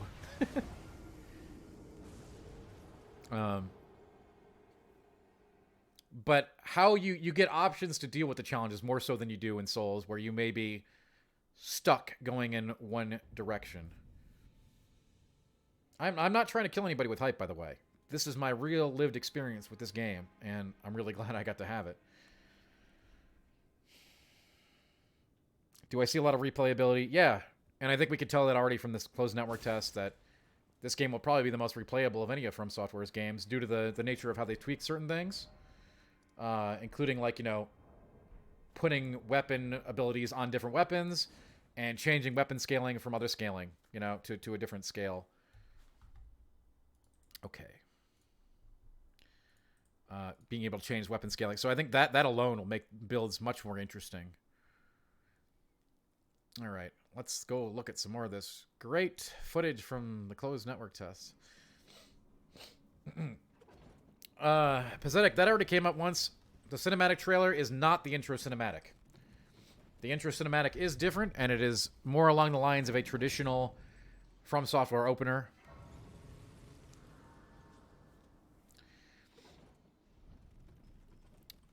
I did one legacy dungeon, just Stormville. Okay? And yes, there are dungeons that range in size. Castle Morn, for instance, which is to the south of Limgrave, is certainly bigger than, like, say, this mine. Listen, I know a lot of you have questions, and I'm really trying to answer everyone. I'm just trying to keep some order here. We got a lot of questions. Yeah, the intro CG. We're working on getting that gameplay up. My associate says that it should be up any minute now. And that's going to be the full 4 minutes, including the boss of Castle Morn. So make sure you check it out. Did I see the opening cinematic? Yes, I did.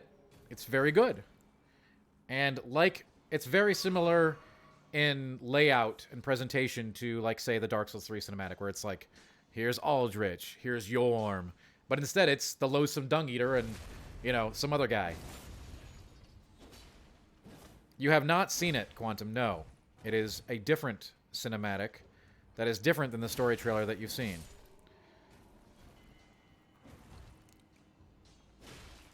The Ever Jails and the Tree Sentinels. Yeah, I've still only found that one. So what's interesting is, okay, about the Ever Jails. I went to a different Ever Jail than the one that we got to do in the CNT, but it was the same the exact same guy that we fought in the CNT's Everjail. So I don't know if they just moved him or what. But still, only that one tree sentinel is the one that I saw. I did not go to the autumn area. Didn't get to go to the autumn area at all. Didn't see it.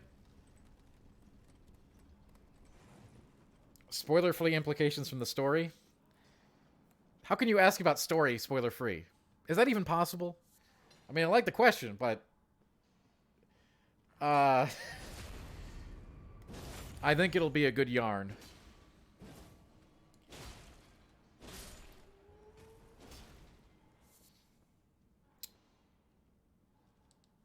How to get to Roundtable. We've had that one before, but I'll answer it briefly. The Roundtable does exist outside of space and time, basically. It is not on the world map. You cannot ride there. You cannot jump there. You cannot walk there. You'll have to talk to Melina at one of the sites of Lost Grace in order to get access to the Roundtable Hold, and from then on forward, you can teleport to it. No mimics. Never saw a mimic. That doesn't mean they're not there. Not every chest was itemized in the build that I was playing. In fact, many of the chests I opened had fire longswords, which must be their placeholder item, which I thought was very amusing. I can't tell you about boss weapons because I didn't get any. The Godric, when I defeated him, did drop what I would consider to be a boss soul that you'd be familiar with from Dark Souls. Where did I find D? D is located in Eastern Limgrave. So if you take the network test and you go to the top of it, and then you go to the right, D is hanging out there next to a graveyard, and he warns you about a mariner that has taken over his city with his Legion of the Undead nearby. And of course, I already talked about defeating the Bone Beckoner Mariner, which is an overworld boss fight fought in shallow water in a shallow lake. Percentage indicator? No. Not that I know of. Did Godric kick my bleep? Yeah. He beat me for about 20 times. But I was informed by a Namco Bandai representative that I was approximately 20 levels lower than when From expects people to fight him. That said, he is not a pushover in the slightest. And spirits will not help you. He will kill them in a single shot. So you will have to fight Godric and learn Godric on your own.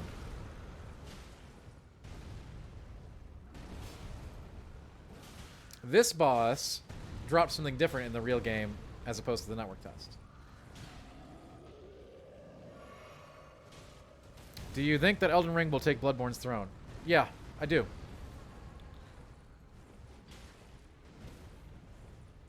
What do you use to upgrade spirits? I don't know. Upgrading spirits was only hinted at in my playthrough, but it was strongly implied that a character that you meet named Roderica will be the spirit tuner and will be able to upgrade your spirits. All right. We got some more questions here. Any Tree Sentinel variants? I've still only seen that one Tree Sentinel.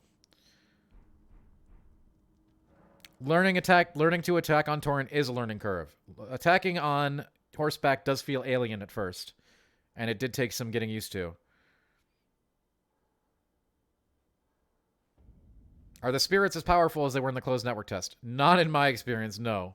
Both Margit and Godric blew through the spirits like they were tissue, and they were not an element of those battles of any significance. However, again, I did not unlock spirit upgrading during that time, and it was heavily implied that a spirit tuner would be able to do that for me. Whether or not I met those requirements during the course of my 10 hours, I obviously didn't. And obviously, upgrading spirits would play a big part in that. All right, next question. I'm getting questions fed to me. I appreciate y'all.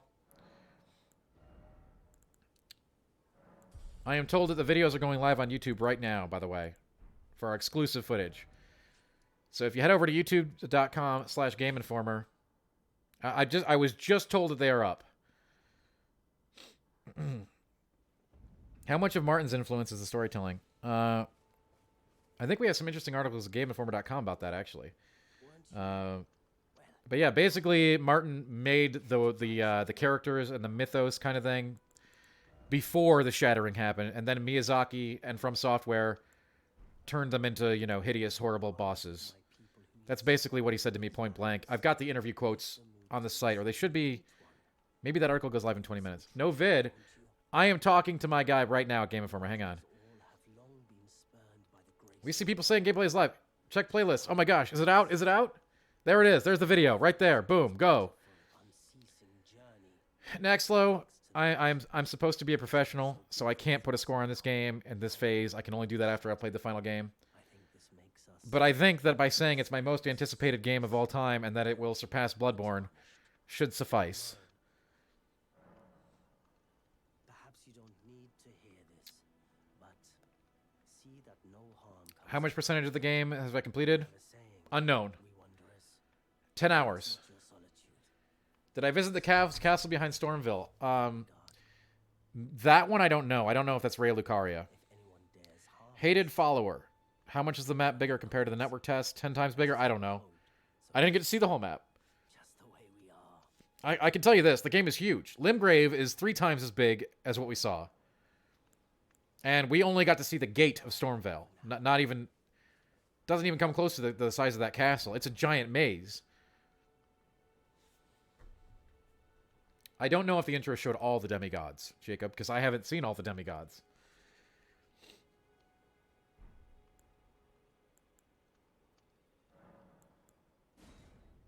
Can you get the tree sentinel weapons? I don't know. Did I see the Lord of Blood in the opening cutscene? That doesn't ring a bell. If you have more time than 10 hours to play Elden Ring, how many hours do you think it would take to get to Godric in the recommended level? Okay, see, yeah. That's so hard. I can't think about this game like I do a Souls game.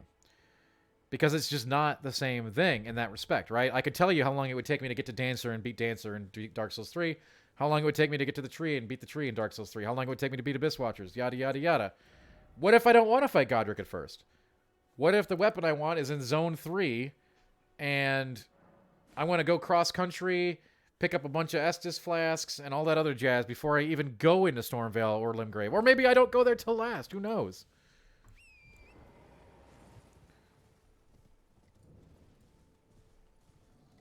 It's just not like that. I mean, Godwin is referenced in the opening intro, Ethan. I don't remember if we saw him or not. I recall him saying something like, Godwin the Golden was the first to perish in the Night of the Black Knives. But I don't recall anything specific.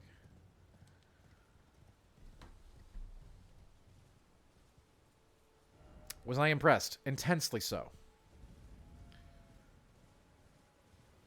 Crater, I can't predict whether going to have whether or not the vulnerabilities with current Dark Souls products are going to affect this at all. That's way out of my wheelhouse. Another question about how long will normal playthrough be? I have no idea. I only played 10 hours. Is there a scripted death in the tutorial? You are not expected to beat the first weird overlay when the boss fight happens. Really? Yo, Game Informer, let's get on that. What's with the weird overlay when the boss fight happens? A scripted death in the tutorial. You do fight a grafted scion in the tutorial, okay? And he did kill me. It's very possible that you could beat him. It's much like fighting any of the other, like, you're supposed to lose tutorial bosses in Souls games. I don't know if there's a reward because, number one, I didn't find a way to get back there. Number two, I didn't beat him. Roundtable is not accessible at the very start. You will have to go find some Sites of Lost Grace to access it. And I don't know if it's a specific Site of Lost Grace trigger or what. Oh, General Radon? The General of the Stars? The Conqueror of the Stars? Yeah, I hear he's pretty cool. I didn't learn much about him in my playthrough, no. It was only 10 hours.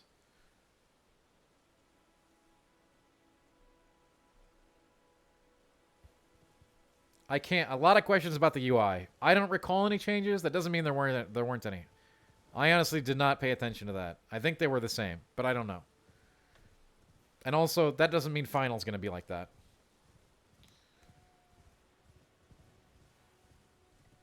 Do I think Elden Ring will live up to games like Sky? I mean, this is a very different kind of thing, but in my opinion, yes.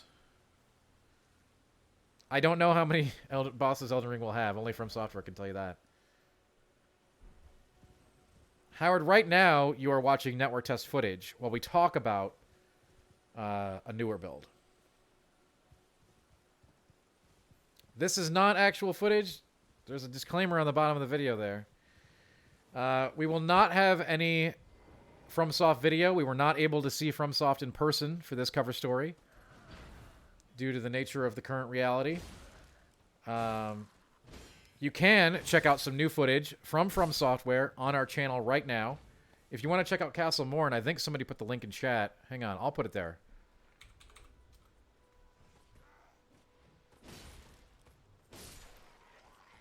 This will give you something more... This was... We just... Hot off the presses.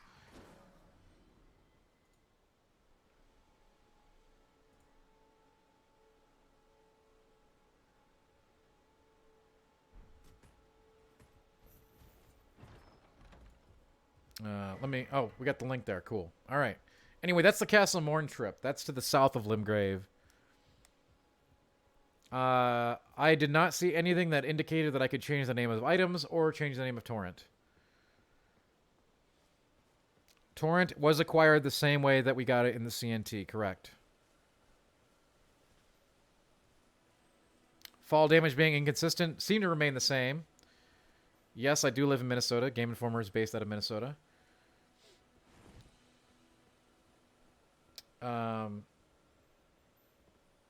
Again, I only got to play 10 hours, gang.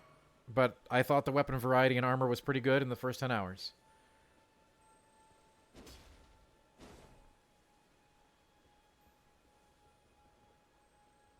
The Snow Witch looks very cool. We met the Snow Witch in the build that I played at the church near the beginning. She gives you the spirit summons.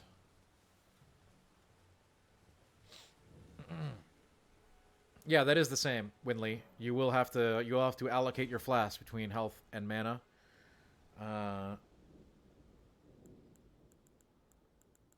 Were there merchants at the Roundtable Keep? That's a good question. In fact, there was a very interesting merchant at the Roundtable Keep. Obviously, the blacksmith, the main blacksmith, is at the Roundtable Keep. There was a merchant that I had no idea how to use that I'm very curious about, and that is called the. Let me make sure I have the name right.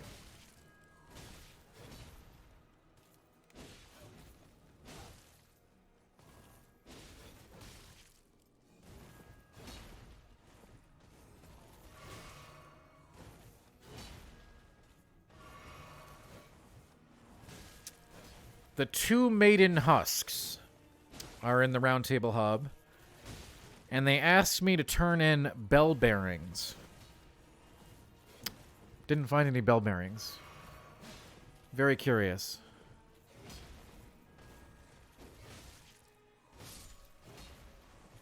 There is music in the overworld. Yes. A lot of questions about Godfrey. I did not meet him or see him in any fashion. Okay? He is referenced in the opening cinematic. He is referenced in the opening cinematic. I don't know if I got to see him. I was frantically taking notes during the opening cinematic, okay? And what I have here about Godwyn is, Godwyn the Golden was the first to perish in the Night of the Black Knives. I picked up a talisman slot, as well as several talismans. Talismans are basically rings, and the talisman slots seem to come from Legacy Dungeon mini-bosses like Margit. Even though he's not really a mini-boss, right? He's a boss. He's just... Margit is so much lesser than, say, Godric.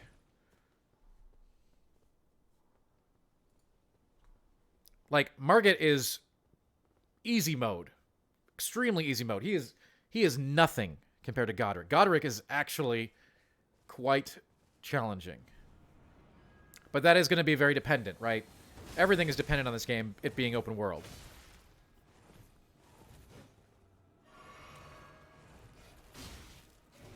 It felt like that to me, aka Good Philip, but I played on PC and I played remotely, so I have no idea what the settings were at. can't talk about infusions in elemental magic because I didn't experience any of it. Henry, I have heard the same. I have always met Melina at the same graces, but I do hear that it's a, you know, a number of... I've heard it bandied about that it might be a number of points of grace that you get to where you meet her, but... Melina does not get the flask. You start with flasks. Yes, and another point of grace is where Melina lets you go to the Roundtable Hold. Godfrey. Which one's Godfrey?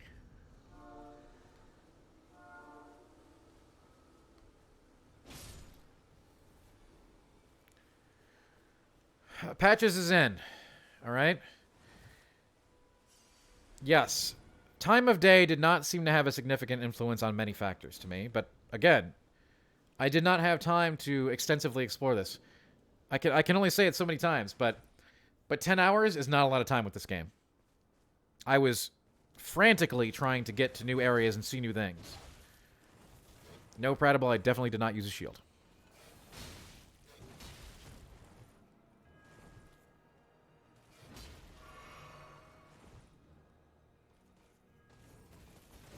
Tight, you can check us out at GameInformer.com, where we're going to have another article up in 5 minutes and continuing to go throughout the afternoon into the evening, including our 18-page cover story, which will summarize everything.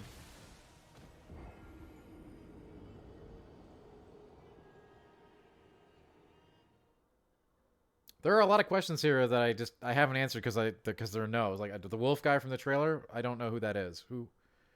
Wolf guy from the trailer? Who's that? We will. I have an announcement for you. We will have some more exclusive footage for you. Hang on a second.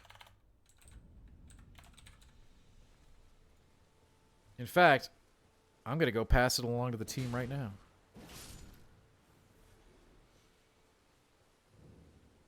Maybe we can even get it up today. I don't know. Maybe.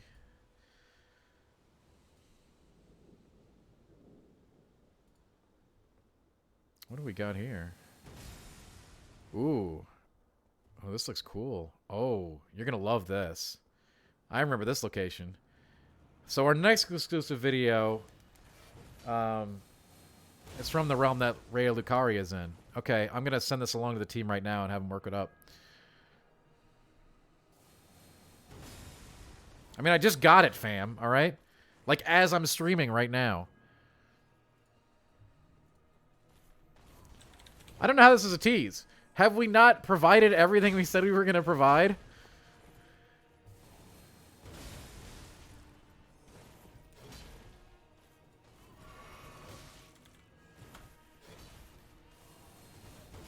I don't know the answer to that, RK, or I would have given it to you.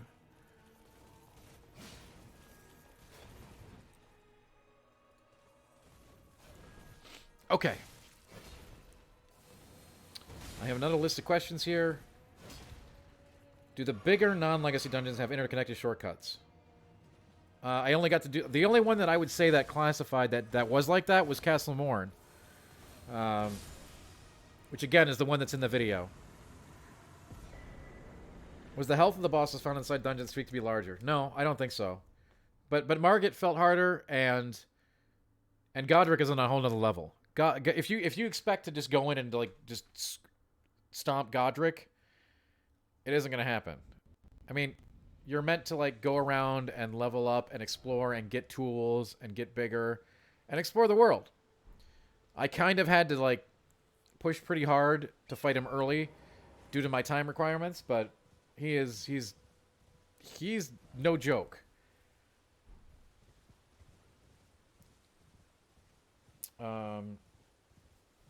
Quick step. My character was not quick stepping. Whether or not that's available, I can't say. Can you skip zones? Can you skip Stormville to go to Rhea Lucaria? Yeah, absolutely. Absolutely. And that's part of the awesomeness.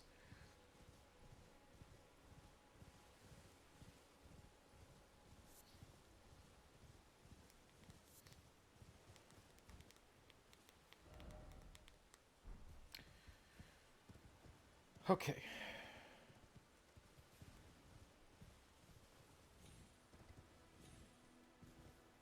Just a sec. I'm making sure that we get that video hopping. Like, there's no way that I don't want you to see this cool video from the area of Ria Lucaria. So I'm trying to get that going right now while we're chatting. Okay, next. You can skip zones. How is the endgame hub area compared to likes of Firelink Majula? I think I only played 10 hours, but the Roundtable Hub in the first 10 hours, I think probably had more characters and more content than any of the other From Software action RPG zones, hub zones. Now, I'm always going to say Majula's the best, so I'm kind of biased there. But the Roundtable Hold is very cool. How do you acquire Torrent? Exactly the same as the network test. How would you compare Stormville Castle size to places like Lothric Castle and Bulletaria? Stormville Castle is weird because while there are things to find in Lothric Castle and Bulletaria, Stormville Castle feels a lot more open-ended. If you know how to get to the boss, you can go right to Godric very quickly from those front gates. And if you don't, well, there's a lot to explore there. And I do mean a lot. Up, down, side to side, elevators, looping levels.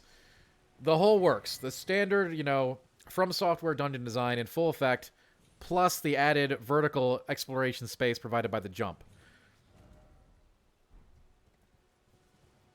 No world tendency, no reduced health that I know of from death, no. What can I tell you about the Flame of Chaos? Not a thing. I have just heard, folks, that we are going to get that other exclusive video up for you this evening. We could have sat on that for a couple days, but we are pushing it through, burning the midnight oil. We're going to get it out there for you. And that is from Zone 2. I haven't watched it yet. I don't even know what's in the video. I just looked at the thumbnail. So I think it'll be very exciting. The biomes I discovered. So all of Limgrave, which does have some environmental diversity outside of the CNT, actually. To the south is the Weeping Peninsula. Sort of like this, a small lush forest, some broken down buildings, Castle Morn, which has been taken over by some lion creatures. And then you have Eastern Limgrave, graveyards, some other very interesting, an Erd tree. Nobody got to see an Erd tree up close in the CNT. This footage is not from what I played, Artur. I cannot emphasize that enough. This is just closed network test Garbo footage that I captured. We do not have gameplay footage to show you here on the stream, but you can check out our YouTube for some exclusive footage, including some footage of the Castle Morn, which is on the Weeping Peninsula, to the south of Limgrave. To the east of Limgrave is the Badlands, the Wastelands. Scorching Sands, Blood Red Sun, a truly desolate place that is not for the wary to traverse. And then to the north of Stormvale. And again, you can skip Stormvale. You can go to the what is really an oceanic crystalline realm. Tons of crystals, crystal snails that shoot crystals and ice beams, giant lobsters, yes, giant enemy crabs, turtle warriors, mages, tons of mages. Ria Lucaria is the Mage Academy, okay? So it's basically like evil Hogwarts, really. And there is mechanized magical contraptions. It's a half... Oh, the level is beautiful, guys. I can't wait for you to see it. So you start off shallow water, right? Traversable. You can walk in it. Shallow water, lots of fog. Obviously, enemy encounters tuned around getting you trapped in that water. Low mobility. Then later on, fully submerged level. Balloons flying in the air. You have to submerge. You have to go from rooftop to rooftop from submerged buildings, and then eventually, you get to ascend the steps of Ria Lucaria itself. Mechanized magical machines, tons of mages, very dangerous.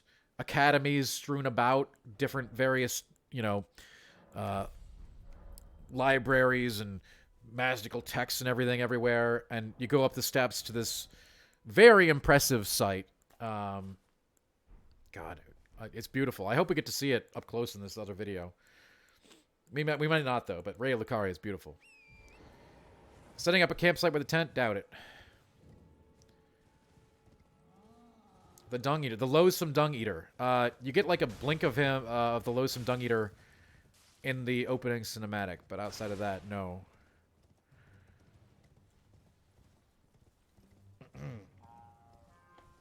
Which character I encountered was my favorite? I think it's got to be D, right? He's not called Vampire Hunter D, but he is an undead hunter, and he does join you at the Roundtable Hold, and he puts some X marks the spots on your map that I didn't get a chance to track down. So I'm very interested in that.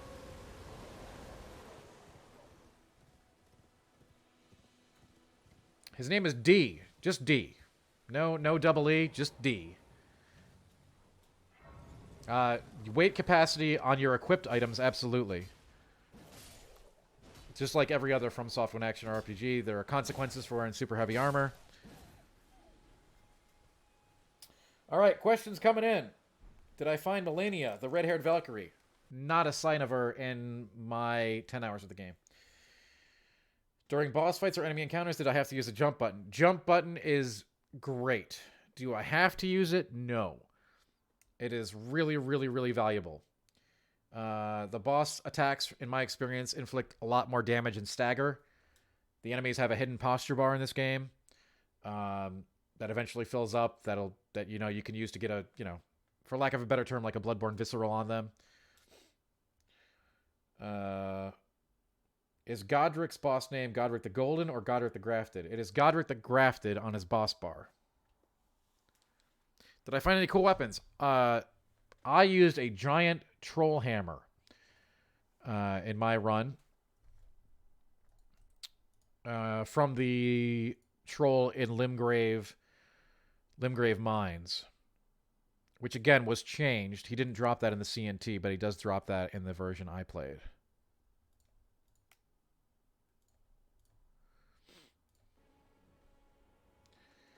What was the troll hammer weapon art? It was a shout. I could scream, and it would do damage and push back things around me.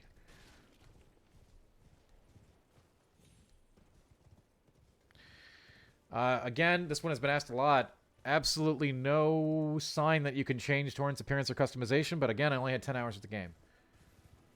No idea if common enemies drop their armor. I didn't get a chance to go farming common enemies. There was no time for that. I killed very few common enemies, actually. Again, 10 hours sounds like a long time. It is not.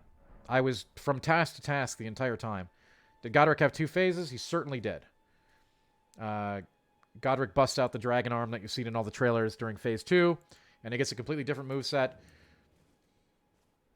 I don't know anything about PC performance and settings because I wasn't playing on my computer.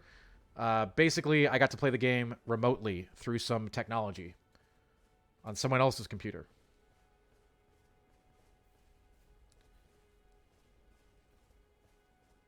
Does Margit survive his fight?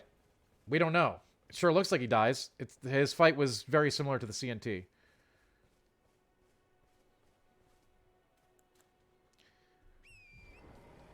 Well, Naxel, this is not what we played. This is CNT. This is not what we played. This is closed network test footage only. This is not indicative of what I played. I can't emphasize that enough. Another person asked about classes. I'm going to go through the list one last time. These are the hero classes these are the classes that were available in my build: Vagabond, Warrior, Hero, Bandit, Astrologer, Prophet, Samurai, Prisoner, and Intelligencer. Obviously, those names probably aren't final. Zick, next time I'm going to have to make the captions a lot bigger. I'm learning today. No idea on HUD changes. Honestly, none. I feel like they were the same, but they could have been different. I wasn't paying attention. I can absolutely do that. Let me do that right now. I'm gonna type them out for you right here.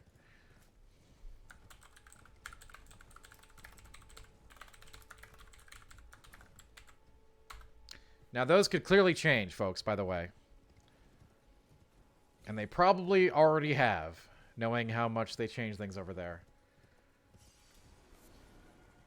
Did I eat during my 10-hour session or I play straight through? I took a bathroom break. It was a grave sacrifice, but... And I struggle to think what I could have done in those extra 45 seconds. And I'm not even kidding. I don't know anything about co-op. My session was 100% solo.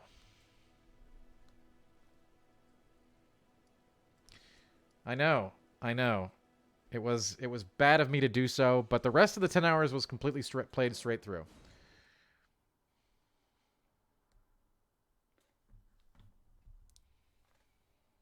Gotcha, Nax.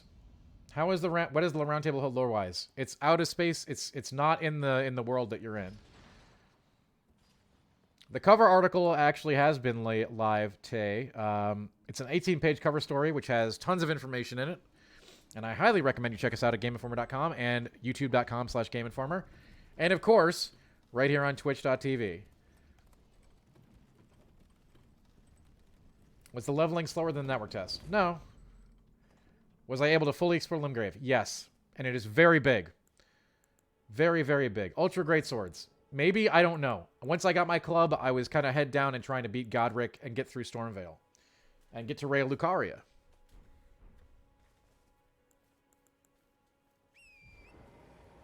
Like, I know everyone wants really granular information about great swords and, you know, power stancing and this stuff like that. I wish I would have had 30 hours with the game, or 40 hours with the game. And I could have gotten into that stuff, but I didn't get into crafting either, Danny. I skipped crafting altogether in my play session. Think about how much I skipped, and I still feel like the 10 hours was nothing. Nothing!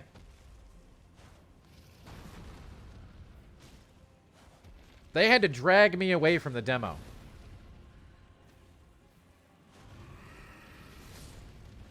Yeah, you can still level outside the hub. I don't know the number of bosses I fought. There were a number of field bosses, mini dungeon bosses. The only major boss I fought was Godric. Explain getting dragged away. They said, "Hey, your time's up. You got to stop playing." And I said, "Just one more try." Is that what... I don't think they said it was going to be 30 hours for an average player. I think they said critical path was 30 hours, which is a lot different than 30 hours for the average player. The balloons were not available in the CNT. They were part of the atmosphere and variety inside the realm of Rhea Lucaria. I did not have any ranged weaponry to try to knock them down. Was Miyazaki nice? Miyazaki is, as always, an incredible interview.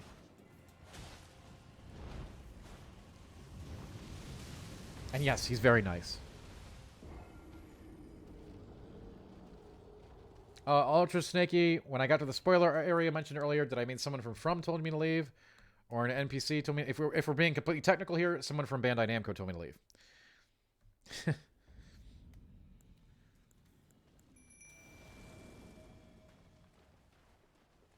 Did I reach past Mage Academy? It depends.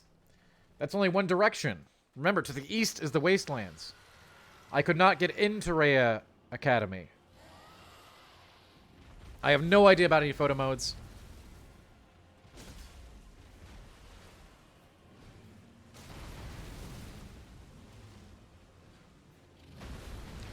Did I get invaded by NPCs? Yes. I certainly have no idea about any ray tracing patches.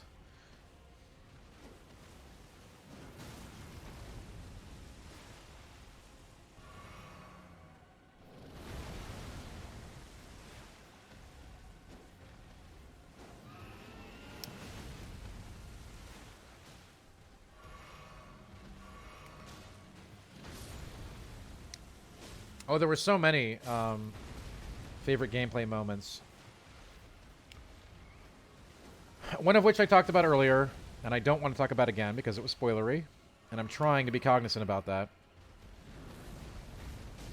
I did find wondrous physic crystals all over the place, But I didn't actually get the Flask of Wonder Physic because it wasn't in the same place. The Roundtable Hold in space? No, but it's not in the lands between. Where on the map is Rea Lucaria? North of Stormville.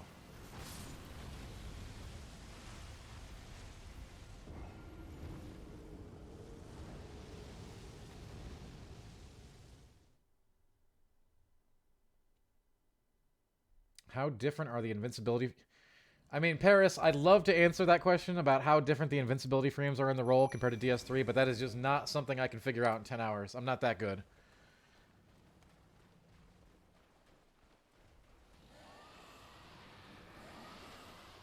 Stakes of Marika were extremely valuable, yeah. They're great. I know people were concerned that they were going to take away, you know, some of the atmosphere and pressure of the big boss battles, but they don't. I don't actually know that full drag. I think it's Karina or Caria. Caria, maybe? I don't know that, so don't take that as gospel.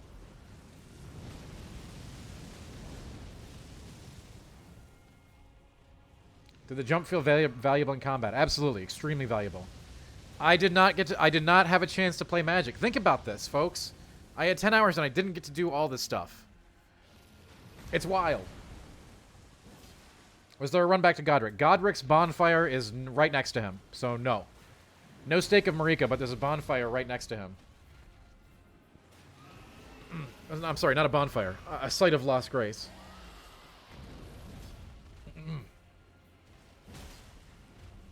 It seemed to me there was a big risk reward in jumping. I put the classes in chat already. I'm going to put them in there again. Those may not be final. Just be aware. Is the Badlands area meant to be done before Raya? I don't know. I can't wait to find out. That's the thing. You don't have to do it in any order, right? You can say goodbye, Godric. I'm going to go to Rea Lucaria, or goodbye. I'm going to go to the Badlands. Whatever you can handle. Maybe you want to do all the mini dungeons and find all kinds of stuff and kill the mini bosses. Maybe you want to go after the big boys. Who knows? And that is the difference, folks. It's a huge difference. Everyone just is like, this is Dark Souls 4. It's really not. Yeah, there's certainly some carryover in some of, like, you know, the core foundation of From Software mechanics and feature sets, but... And I think the CNT could have felt that way because of the fact it was so constricted. But once you can go anywhere... It all changes. It all changes. Godric, maybe you never want to beat Godric until much, much later in the game. Maybe you want to go for him immediately. There is a cinematic for Godric to go to Phase 2, yes. I don't know the actual name of the zone. I'm just calling it the Badlands or the Wastelands or whatever. Many cutscenes? I don't know. What's many? There were some. Any field boss in Rea Lucaria's region? I'm certain of it, but I didn't find any. See, Dougie, I talked about one of the bigger ones already. And I'm trying to be cognizant of spoilers here. So I don't want to ruin that thing for anybody that doesn't want to ruin it. Even though, again, with 10 hours, I don't think I could ruin anything meaningful. I really do. I really don't think they would have shown me or let me see anything that would be a meaningful spoiler. I think the best is yet to come. And that is really exciting.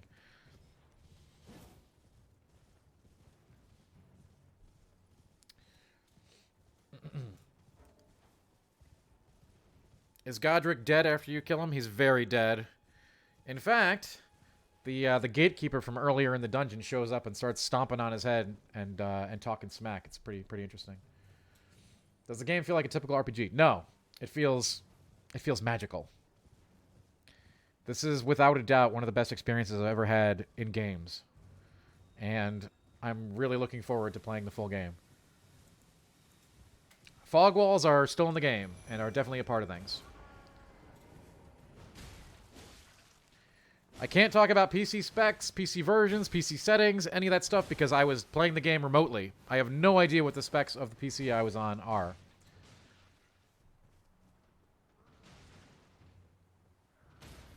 RK, I think you're probably talking about Rea Lucaria's realm. I don't know if Margit's dead for good. I have no idea.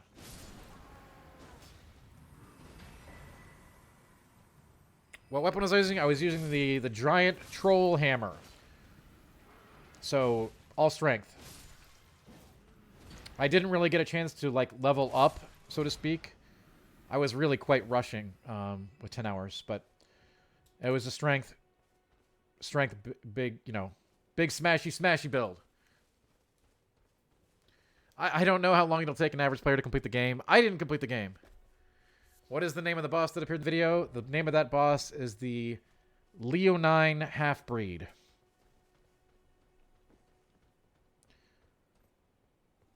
How does Godric attach the dragon head? Very carefully.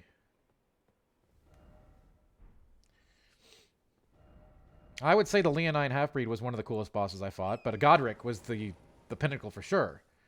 Godric was surprising. From Software has been obviously keen to learn from their past experiences, and the depth of moves and animations that Godric has at his command is intimidating, to say the least. Something of a moveset diversity that you would expect from something like Orphan of Kos or something. That's a little bit of an exaggeration, but it's not too far from the truth.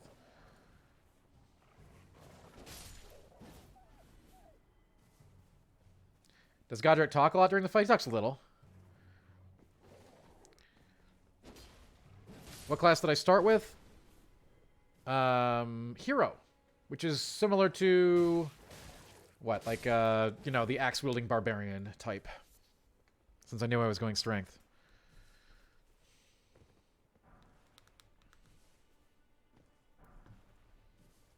What level was I when I fought Godric? Wow, really specific. But you know what? I'm going to do you a solid and tell you. I think I was level 21 or 22. And a Bandai Namco representative said From Software expects people to take on Godric around level 40-something. Early 40s?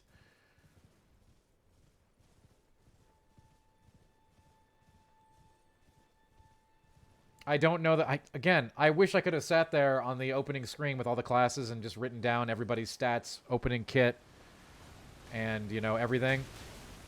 I just couldn't do it. Couldn't do it, fam.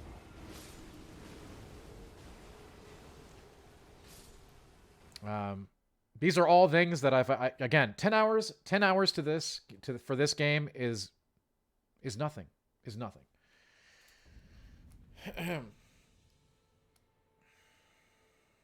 I did not find any guns, no. Does strength affect your equip load? Yeah. Any new footage apart from Castle Morn coming this week? I'll tell you what, Killzone. We are having new footage come up tonight. I have people working on it right now. We have our talented Game Informer team is currently preparing another exclusive video that we're going to stick on our YouTube page right now. I don't know when it's going to be up, but it is going to be tonight. And I do hope that you enjoyed that trip through Castle Morn.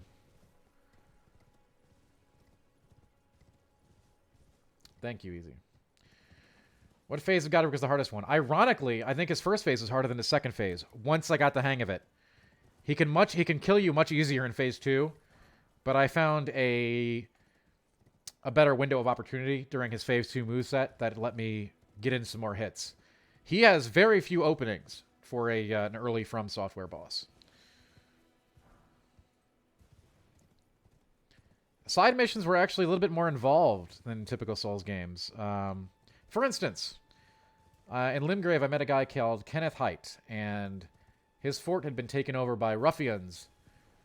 And he was kind of an arrogant man, but I decided to go and recover his fort for him anyway. And I did that, obviously, clearing out the fort of the enemies. Interestingly enough, this does change the world. So you go back to the fort, the enemies are cleared out. They don't just respawn there. You go back to Kenneth, you turn it in, and he says, okay, I'm going to go home, and we're going to hold a feast in your honor. And I went back. Kenneth is there. Unfortunately, the feast in my honor part of the, or whatever happens next in that quest chain had not been put into the game yet. So I don't really know how it's going to play out, but it was still more in-depth than, you know, going to take on a flame demon with Onion Bro. Adam, I could have easily spent... I don't know. It's... with 10 hours, I barely got to touch Rhea Lucaria, And I certainly didn't see everything in Limgrave and Stormvale. So, do with that what you will. Does every zone have different monsters? Yeah.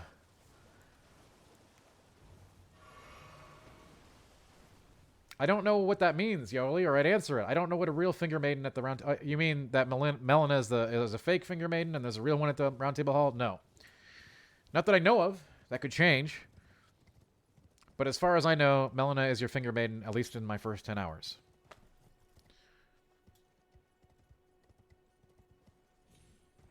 The guys with the armor I was wearing in the CNT footage. Any complaints? No. I want to play more of this game, and I want to play it now. My only complaint was that 10 hours was too little. That's my complaint. All right? And I know that sounds ridiculous, like, fanboyism or whatever, but I gotta relay to you that does not feel that way. There will be some footage from that zone, Pablo. I don't know exactly what it consists of. I haven't actually watched the video. We just got the video, and the video team is working on it right now to get it prepared. Print edition will be available in approximately a week, Bobby.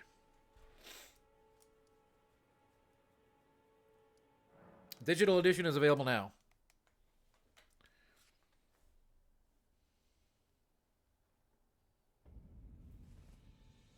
I do know how long the new video is. Let me see.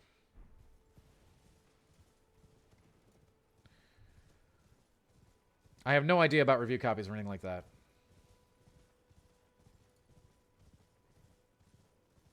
The new video is 4 minutes and 28 seconds. Ooh, wow, this looks really cool. I wonder what's in here. Ooh. Oh! Oh, you get to see some Ray Lucaria. How hype are you now? Ooh, this is some of the cool stuff I found. So yeah, can confirm you're going to see some of the crystalline architecture, submerged buildings, and more from Ray Lucaria. That'll be going live later tonight.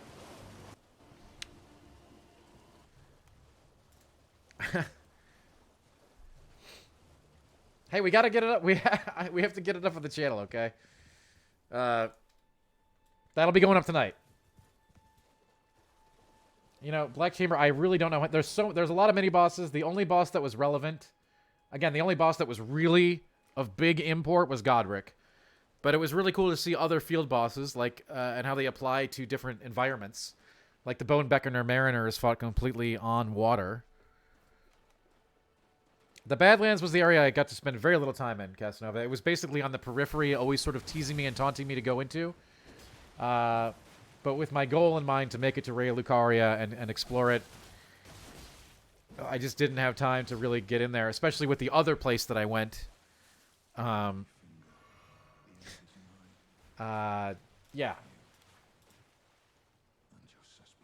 Miyazaki's interview has been... We only got 1 hour with Miyazaki this time, Cloud, which is different than what we had with Dark Souls 3 and Sekiro, and it wasn't in person. It was still an awesome interview. Miyazaki is amazing.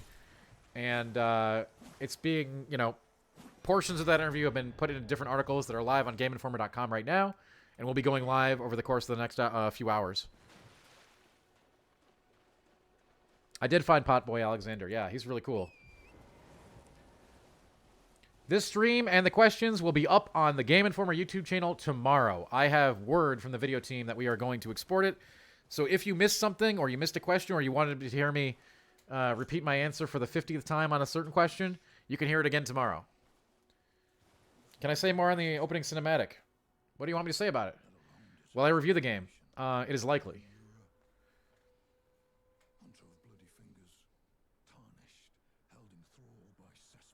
No, I didn't. Again, all this kind of fun stuff, like testing out different kind of weapons and killing NPCs and all that kind of stuff, there just wasn't... Those are all kind of like, extraneous activities that I just didn't have time to do. Will I upload the opening cinematic video? No, I think that's not up to us. We don't have that.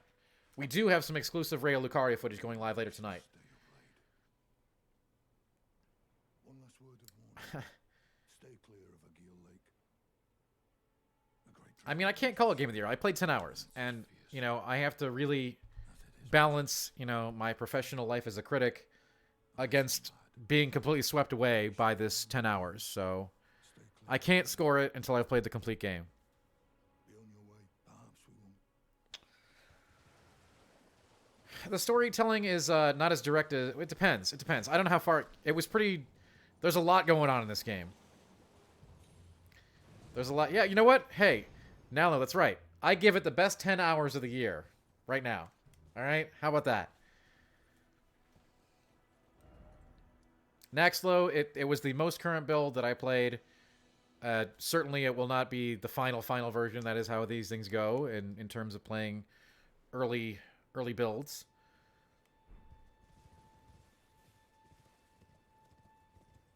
You want to see the Erd Tree? Yeah, the Erd Tree's pretty cool. There's several. There's many of those across the world.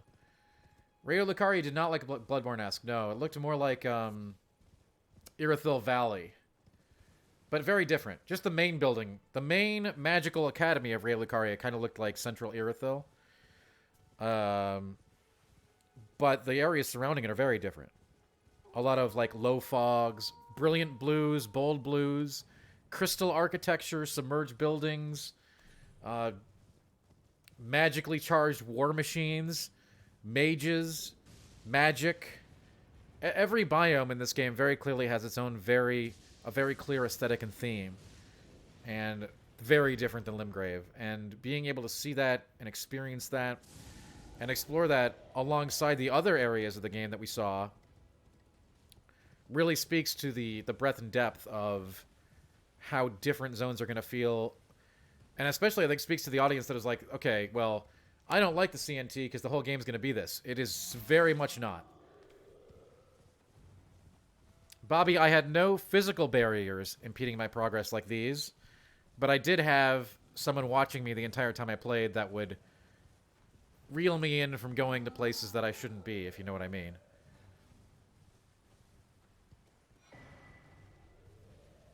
Yes, Moonlight Greatsword is in the game.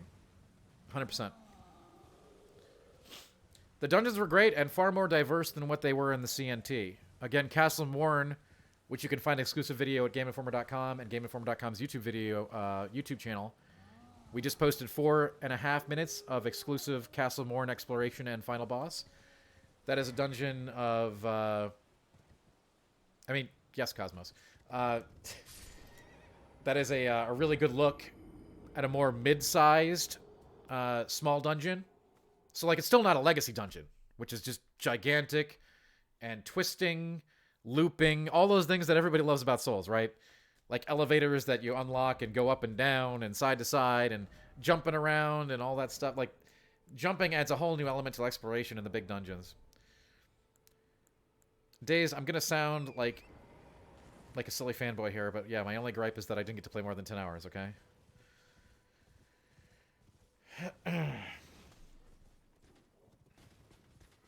Yeah, there were lots of ashes, Grady Baby, that I did get that weren't in the CNT. I didn't have time to play with any of them.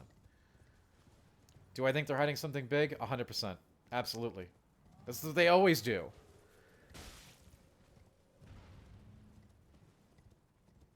I picked up a ton of different Arts of War than I was in the CNT. I just didn't have time to play with any of them.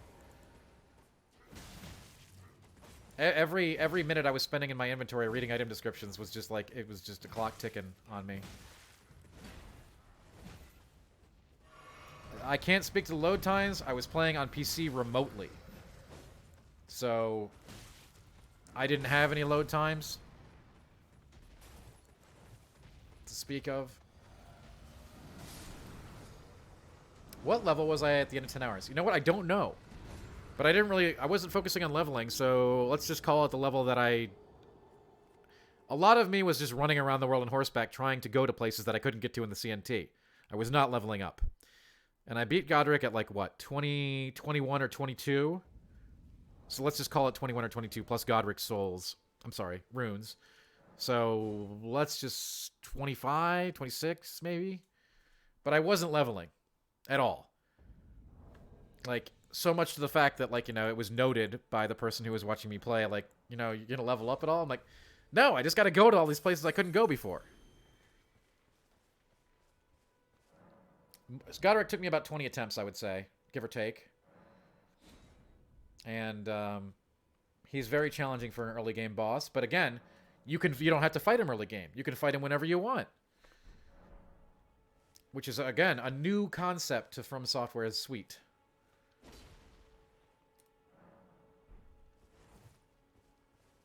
Bobby, when I mean something big, I would say sort of like the cosmic horror slant for Bloodborne.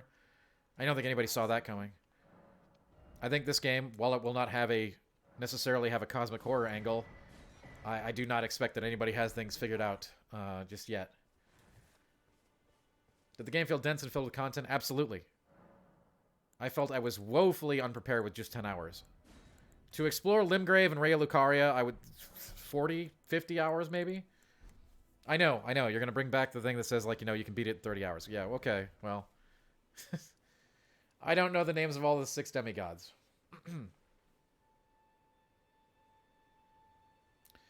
I don't recall getting to any watchtowers, Yukoma. Are you talking about the stele with the map fragments?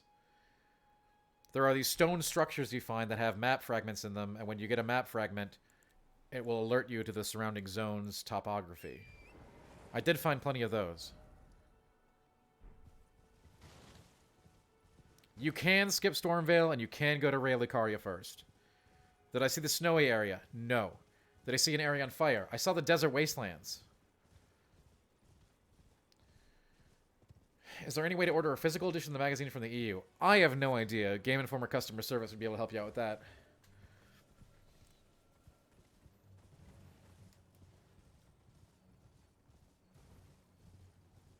I'm not familiar with watchtowers.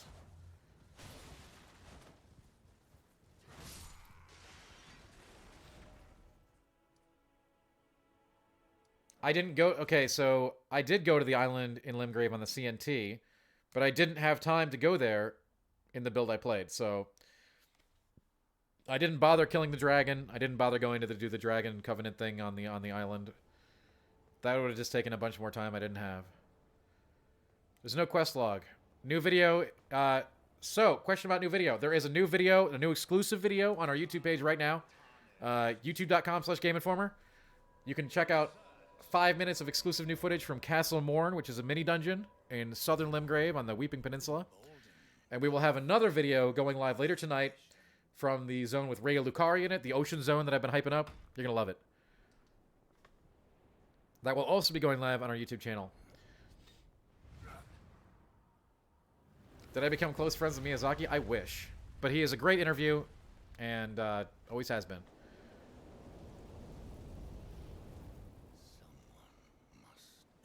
Yeah, I'm not aware of the main dungeon bosses, so... I have no idea what these watchtowers are, Yokimo. I don't know if they mean the steles.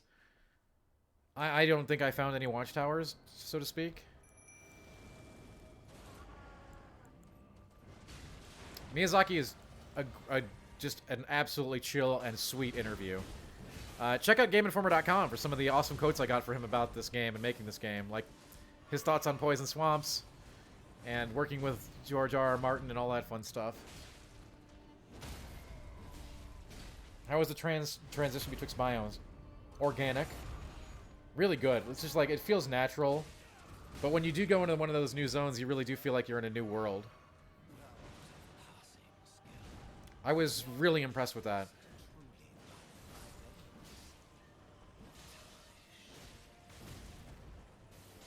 Yeah, Lethan, I already have.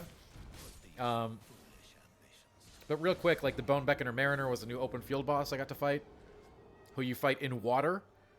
So it really, you're kind of incentivized to use your mount on that battle so that you don't get bogged down by the mobility impediment by the water. Is Raya Lucaria similar to Shrine of Amana with projectiles? Thankfully, no. Not in my experience, no. Are there any boats? The Bone Beckoner Mariner is a boss in a boat, yes. But you can't ride on the boat. Can I give my general take on the appeal of the game? I think this game is going to blow all of our minds.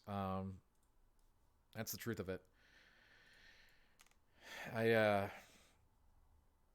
completely enthralled with the 10 hours I got to play, and I would have kept going if they would not have made me stop.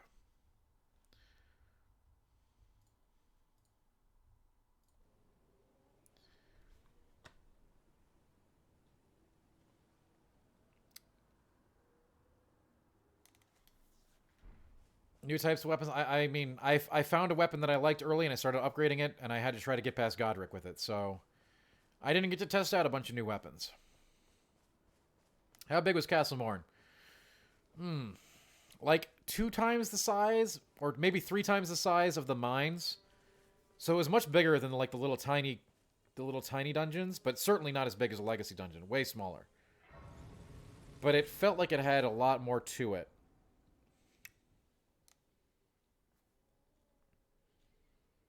Did they change the name of Godric? Godric the Golden is what he calls himself, I believe. Kind of a usurped name. Godric the Grafted is what he's sort of called by the locals as sort of a jab, as is undeserving of the title Godric the Golden. He's big on grafting, that one. And Freya, I covered that earlier in the stream, and I'm not going to talk about it again. Feel free to check out the VOD for details on that. Health bar said grafted. Yes. I mean, compared to Godric, nobody else felt like a really, really dangerous boss. Godric felt extremely, extremely challenging. I was actually really surprised when he walloped me multiple times. I was like, he's going to be the first boss, right? The first real boss.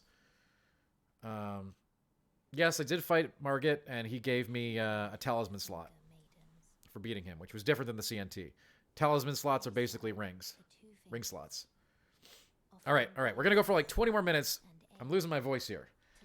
But we're going to do 20 more minutes. And we still have content going up at GameInformer.com and YouTube.com/GameInformer. And we are going to have a second exclusive video hitting today, too. So, boss soul weapons, I assume there are. When I beat Godric, I got something called the Remembrance of Godric, which I could consume for a bunch of runes. And I also assume that it can be transposed into a boss weapon. But I do not know that for sure. I never saw any quest log of any kind, no. How difficult was the tutorial boss? He killed me in 1 or 2 hits. It was similar to fighting Asylum Demon with the broken blade, yes. Music's great. Music is amazing. Again, I know a lot of people are asking me to like hit this game with something. I don't have anything. I don't have anything to hit it with. I find myself completely unable to come up with anything I don't like about this game. This is a HyperX Quantcast, Sid.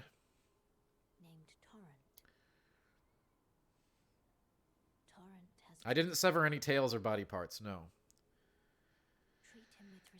I don't recall the music in Firelink or Majul in Roundtable Hold. Can I just send the game to you? I mean, if I could send the game to you, I'd be playing it right now. Instead of talking to you about it.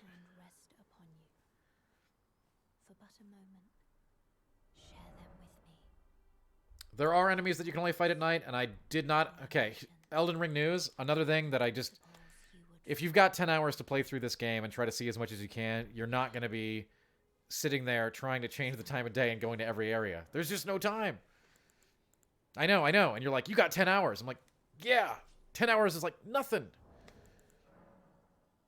I wasn't playing on my PC. I was playing it remotely on someone else's PC, so I have no idea about specs or anything like that. What Souls game have I played the most? It's got to be Dark Souls 3. And that's not my favorite one, but it is the one that I play the most. I think it's one of the most polished entries, and it's one of the more fun ones to do runs on. Plus, I love Sister Friday and Gale and Midir. Those are a lot of fun fights. Yeah, there's jump pads all over the place. Nana, I mean, I don't think anybody can say that for sure because we haven't played the full game, right? But I'm just going to go out on a limb and say, yeah, sure, whatever. Yes, definitely not. But obviously nobody can tell you that without playing the full product. I can say what I played of 10 hours was one of the most incredible gaming experiences I have ever had in my entire life.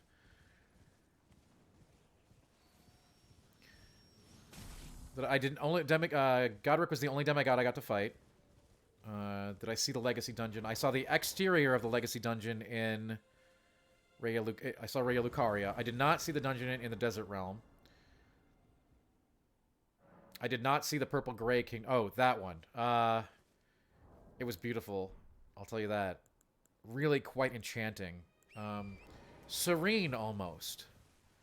Not like a swamp. More like...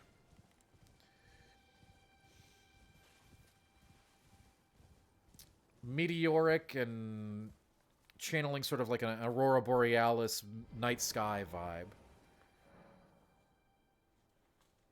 I dipped my toes in the Desert Realm very briefly, but did not explore it in any capacity worth discussing. Will I upload the full 10 hours of gameplay? I would absolutely if they would let us. Sadly, that's not on tap.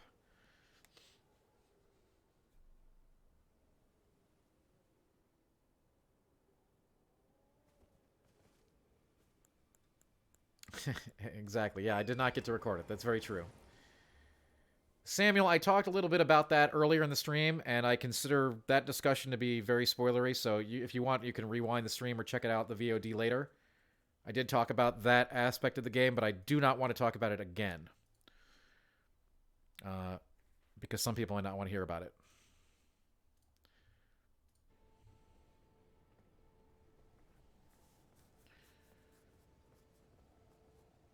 Did I meet the storyteller? The Snow Witch. Yes, the Snow Witch is the one who gives you the ability to summon spirits. At the church at the beginning.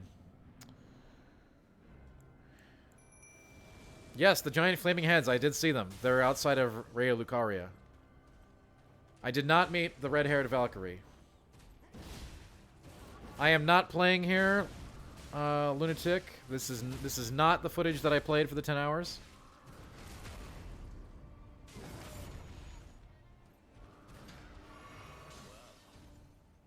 Raya's biome was not darker than Limgrave. I mean, it was a little. It was still kind of bright, but very dulled because of the heavy fog that surrounds the whole zone.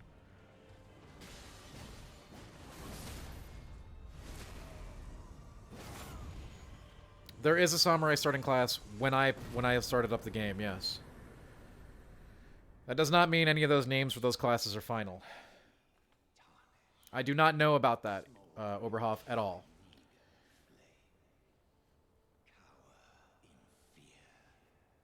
What do I think the boss design in the dungeon? One I see as a trash mob. In the mini dungeons? Yeah, they do. The troll that I killed to get my troll hammer was very similar to a troll that you fight out in the real world. That's okay. Because, believe me, the mini dungeons are plentiful. You're going to be running into them left and right. When you get to do full... We only got a section of Limgrave in the CNT. And full Limgrave has many, many, many, many more mini dungeons. You just get used to... Mini dungeons are all over the place. You throw a rock, you hit a mini dungeon. Some of them are unique bosses, others are not. And like Castle Morn, for instance, that is a much more involved mini dungeon than, say, you know, the catacombs right when you start the game. Enemy variety seems to be tied to the biome. So obviously you're not going to have turtles and giant lobsters in Limgrave, right? And I expect that environmental and enemy diversity will continue as we explore more biomes. Eldon's asked, can you see the game having horror elements later on? Absolutely. I mean, not like a Bloodborne twist or anything, but I think From Software has always been quite keen on incorporating horror elements in the Souls series in general.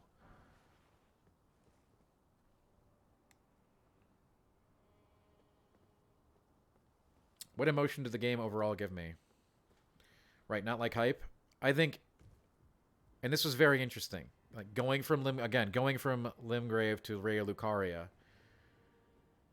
it was a very different vibe. It felt different. Like, you know, in maybe in Dark Souls 3 when you go from, like, to put it in perspective, you go from, like, I don't know, you know, the cathedral to Castle Lothric. They're just zones, right? They're really cool.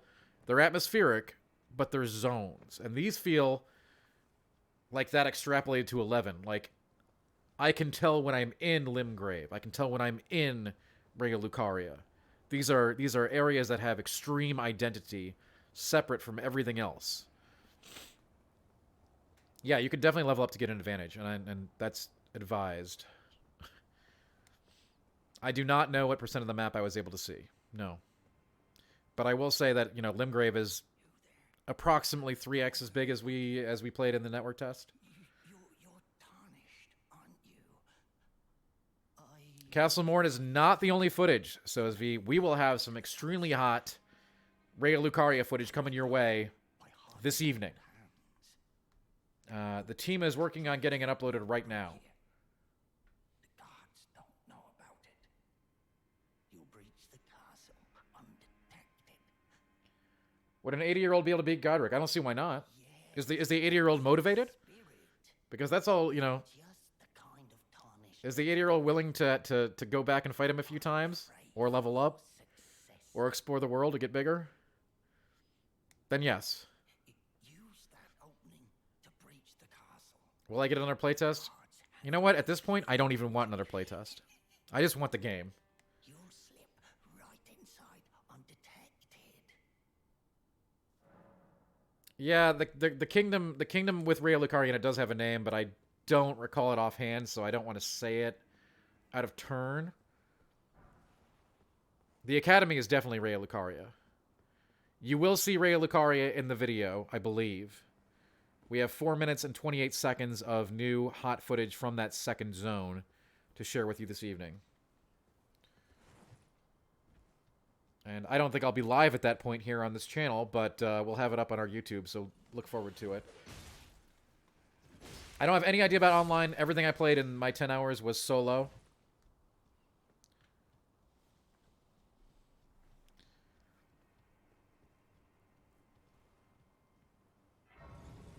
So Godric did kill my spirits in a single blow. That is true.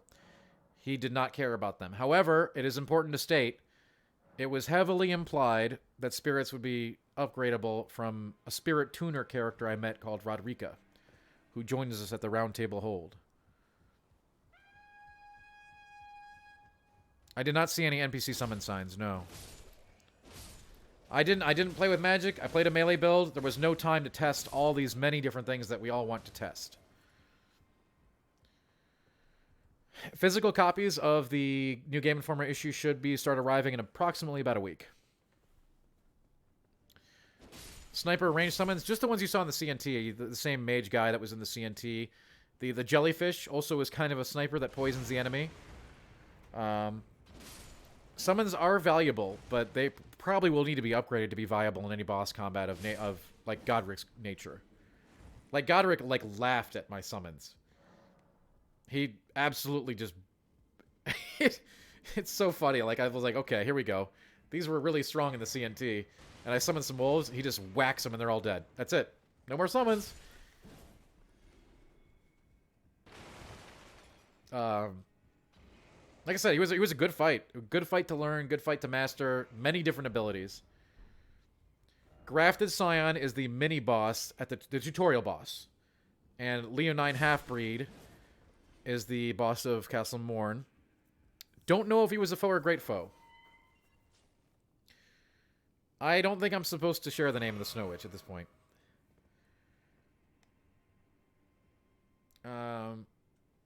Ambient music feels really, you know, drop your face. That's a good question. The ambient music actually feels really great to add identity to the zones and the experiences. I actually liked it a lot. It's not like overbearing, and it adds even more to that zone identity I was talking about earlier. Have a great night, Go Dung. Thanks for coming. Any areas straining on the eyes? No. Is the Roundtable Hold very important? Yes. But you don't level up there. No. You can level up at any checkpoint, but the Roundtable Hold is important to go back to because tons of people you meet will go there, and there is some sort of upgrading there you do with what was it? There's the Twin Maiden Husk that you turn bell bearings into that I have no idea what they do, and that's where you do advanced blacksmithing. So if you want to upgrade your weapon past +3, you got to go there. Summoner builds, impossible to say with just 10 hours. Turbo Impact, when I went to the bonfire past Godric is when I got access to the Roundtable Hold. You do not have to beat Godric to get to that checkpoint. You can just walk right there's a path. There's a mountain trail to the north that you can just take right into Raya Lucaria's realm. About Godric's death, he did die. He dropped Godric's remembrance, or remembrance of Godric, which I believe is going to be a boss soul. And after that, I came back to the area where he died, and the gatekeeper was there, that you see at the beginning of the experience, of the Stormville experience, and he was very happy that I had killed Godric, and he was stomping on his head, quite rudely. But Godric probably deserved it. I have not seen Poison Swamps, but I did talk to Miyazaki about the Poison Swamps. You can check out more at GameInformer.com. What is the meaning of the cover? Well, that right there is, that right there, I believe, is something, you know, that they call the Knight of Scar. And I believe he's pretty important. We'll find out.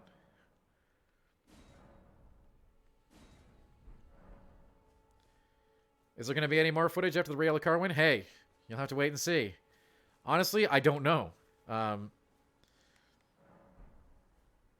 You're very welcome. It's been great hanging out with you all tonight. We're still going. Hey, we're not done. We're not done. What theme is the best way to describe Elden Ring? Vast. Vast adventure. Cliff Islands west of Stormville. Not sure. Didn't try to go there. What are the chances of there being a skyline? I'd say pretty high. I don't know. I didn't have the time to try to get there, Yellow. Do I collect GI physical magazines? I do. But I'm pretty biased about which covers I like. Is this game like an R-rated Lord of the Rings? Sure, why not?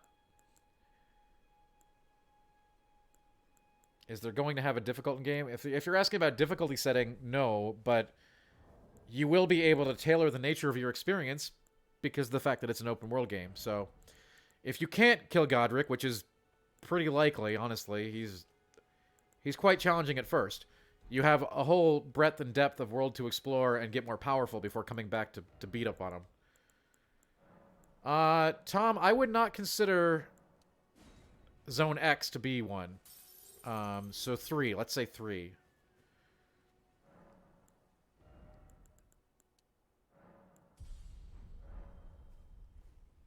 Is there a way to make the game harder like a Demon Bell? I wouldn't be surprised, but I didn't find it. There are a lot of questions here about Subterranea. I did tackle that question in detail way earlier in the stream, but I do not want to talk about it again. For folks here who might not want to hear about it. Anything that felt uniquely G.R.R. Martin. You know, having interviewed Miyazaki about it and seen where Martin came in, you know, creating these heroic mythological characters, you know, but human, right? Human drama. These characters, and then basically what From Software did was take those characters and turn them into what they do. And I think it's a really interesting and fascinating combination of talents. I have no idea about any kind of localizations. None. None whatsoever. I wasn't even playing it on my own PC, you know what I mean? So, no, I had no idea. No idea what the Great Rune, what Godric's Great Rune did, or if it was just a placeholder or what. It didn't seem to do anything, but no idea. Can I say if the spoiler area is big as Legacy Dungeon? I can't because they kicked me out of it. It seemed pretty big to me.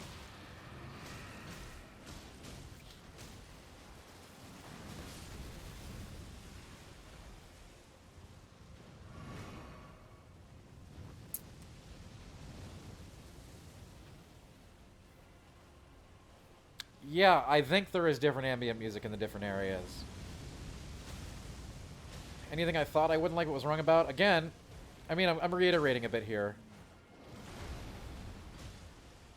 From the perception I had of the game from CNT, it's probably like a lot of you. You know? What if the whole game looks like Limgrave? What if the whole game feels like Limgrave? But having been able to explore to the second zone and, you know, dip into several other major areas of the game that have their own world identity, I have never been more fascinated with the game world before. Mariner can be fought very early.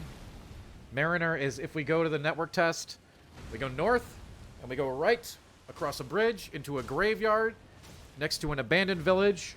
The abandoned village has a very shallow lake that the Bone Beckoner Mariner is in. How many plot cinematics did I see? There is a major plot cinematic at the beginning of the game, and then, like, several other cinematics for, like, you know, Godric's transition to Phase 2. Days, I did not get to explore the desert enough to tell you that. I really only got to skirt the edge of it. Godric was the most fun, of course. I wasn't expecting to get beat, honestly. So that was pretty cool. No idea on horse customization. None whatsoever. Stormville Castle is hilarious. Because once I found the path to Godric, it was really fast. I was like, wow, this is right here the whole time. But I explored like a dozen other areas in that castle extensively before I found it. Stormville Castle is maze-like, convoluted, and full of secrets. NPCs to discover, treasures, paintings. There's a lot to explore in Stormvale, and I bet I didn't even find it all, and I was in there a long time. Godric does have a Site of Lost Grace right outside his fog gate, so yeah. There are sites of respite even where you wouldn't expect it. The opening cinematic is more traditional, a very traditional FromSoft opening, I would think. It's not one-to-one, but I would compare it to, like, say, the DS3 opening trailer, where we get a picture of some of the big figures in the game that we're going to be dealing with, either as bosses or as major characters. You're going to see more new gameplay today, Fishy. We are currently uploading some footage from Raya Lucaria. Check us out at GameInformer.com and YouTube.com/GameInformer. Jub, this footage right here is crappy footage from my PlayStation from the closed network test. It was not what we got to play for the cover story.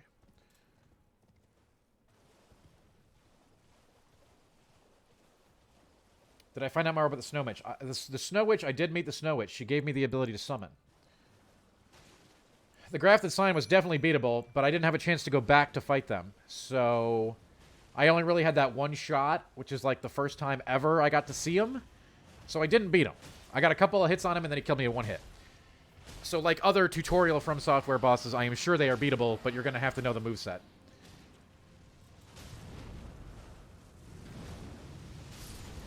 I don't know what time the new gameplay will be up. I do not.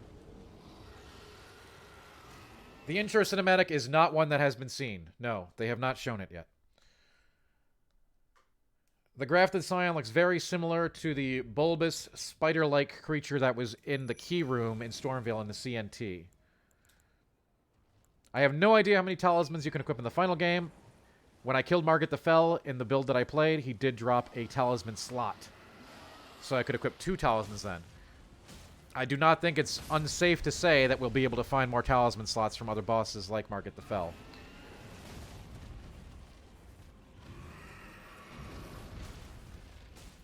There are definitely empty areas, Yokimo, but honestly, I began to enjoy those empty areas because those were a way for me to get away from things, break aggro, and pull open the map to see where I wanted to go next sometimes.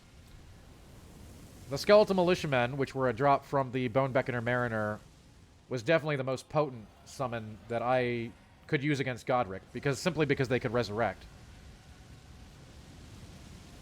The boss's name in Castle Morn is the Leonine Half-Breed.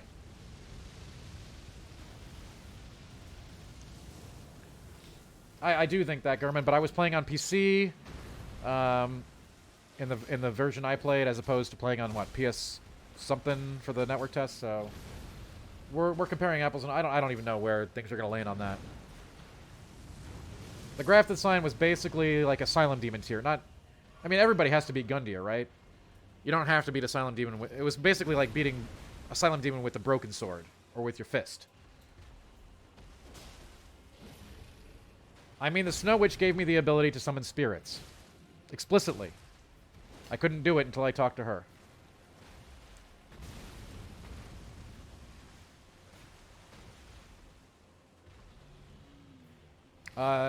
Yes, Jack, I'll tell you what, it amazed me too. Do I think there will be a snowy area? Yeah, of course. It's a From Software game. It'll probably be the best area in the game, too.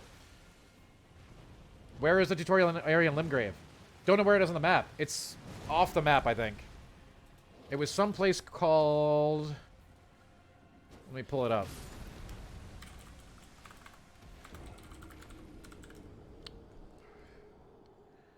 The tutorial area proper, which is just like... It's like a room and then a tutorial boss. And then you're back to where you started the CNT. So we start in an area called the Chapel of Anticipation. And there's basically nowhere to go out of there except to fight the Grafted Scion, who will likely beat you. I did not fight the dragon in my 10 hours, no. Just because we'd already fought the dragon. And I considered that to be a bad use of my time.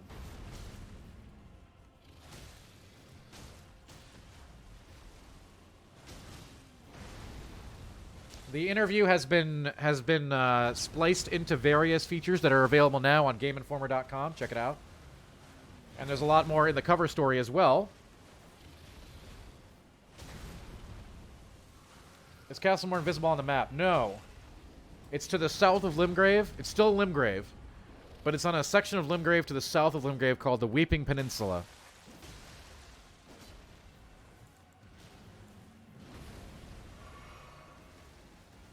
Margit does not drop a remembrance. Margit dropped a talisman slot, which is like a ring slot.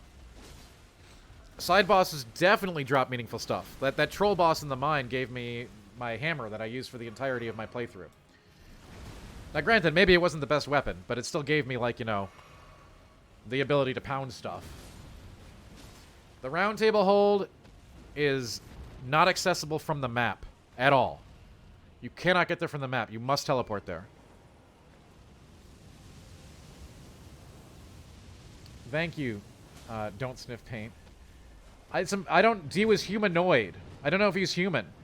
Like many other inhabitants of this realm, D wears a mask. So I have no idea. But he's a humanoid, you know? 2 legs, 2 hands.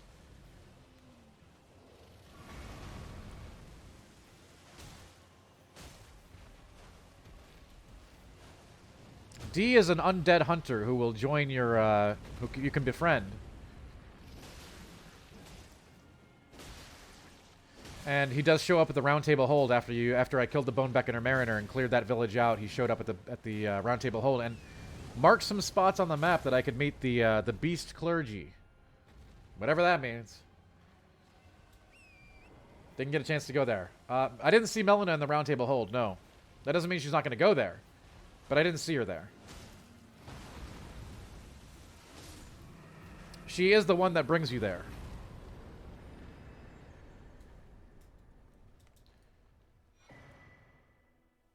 Yes, every zone, every biome has its own distinct enemies and atmosphere. Fia is the deathbed companion, and you do get to embrace her for a buff. She is in the Roundtable Hold.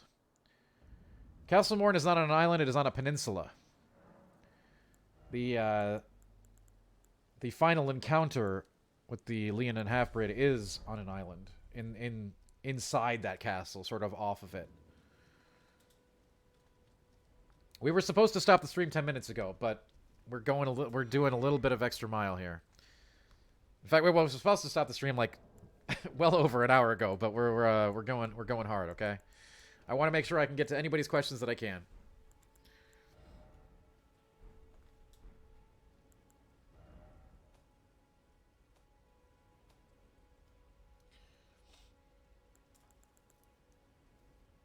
Again, I know there's been tons of questions about magic and like weapon builds and armor builds. I just didn't have time to dive into that stuff. There was so much more like macro tier stuff that I just had to try to digest. There are many turtle warriors in the realm of Rhea Lucaria, yes. All different varieties, you know, some with spears, some with swords, heavily armored, not heavily armored. They can be really dangerous if they run up on you while you're getting chased by a giant lobster, for instance. The Roundtable Hold is, in fact, designed for Tarnished, yes. It's a place where Tarnished meet. That doesn't mean that non-Tarnished can't go there. I don't know that. That was not relayed to me. The weapon art with the club is a troll shout, I believe, which does damage and knocks back enemies. It wasn't that impressive of weapon art, honestly, and I'd probably gonna change it if I ever have to use that club again. Well, Cosmos, that all depends on when we get the review, right? Or whenever review code comes in. Hopefully, it'll give reviewers plenty of time to deal with the final game. In 10 hours, how much of Limgrave and Stormville you completed? Yeah, Yellow, check out the site. Another 20 minutes. We got another article drop. And we do have another exclusive video hitting tonight as well. Hero, I don't know at what time the second footage is going to be uploaded. We do have our video team on that right now. You know what? Maybe I could tease it here. I don't know if I can download while I'm streaming. I think that'll screw it up.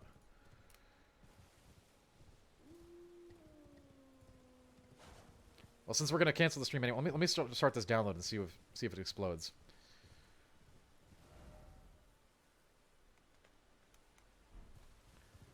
It probably will. Oh gosh, it's a 20-minute download. Oh boy. Millennium the Severed. No, didn't see her at all in what I played. Well, the file size doesn't matter because I'm the weird glowing heads. No idea what that is. What weird glowing head?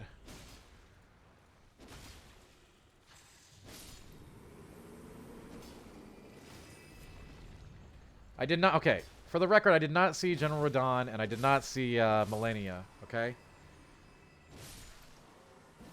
Elden Ring, I'm sure you can grind the game, much like From Software's other dark action RPGs, but I did not have the chance to grind at all in my 10 hours.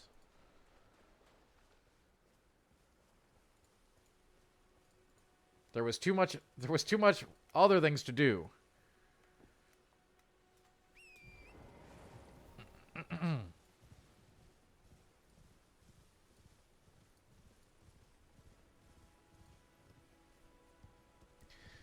The game HUD is, for all I know, could be temporary. I don't know. Only one who has the answer to that is From Software. This is not the content that I played, though. Again, just to clarify, this is footage from the closed network test.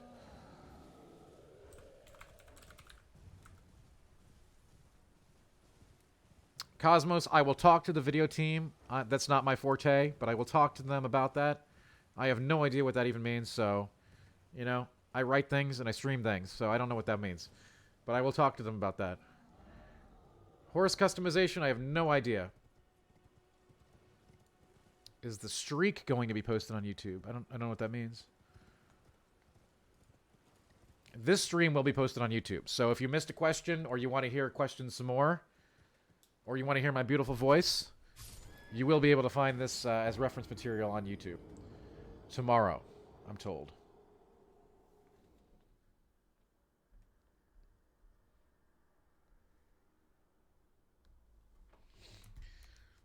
Do I think the game will be overwhelming to explore with the sheer size? Yeah, in the best way. Ethan, the Roundtable Hold is, as far as I know, not visible from the outside. It is an interior location only that you have to port to. And I think kind of like the secret staggering, like the Sekiro-style stagger bar that you can't see, is actually pretty cool.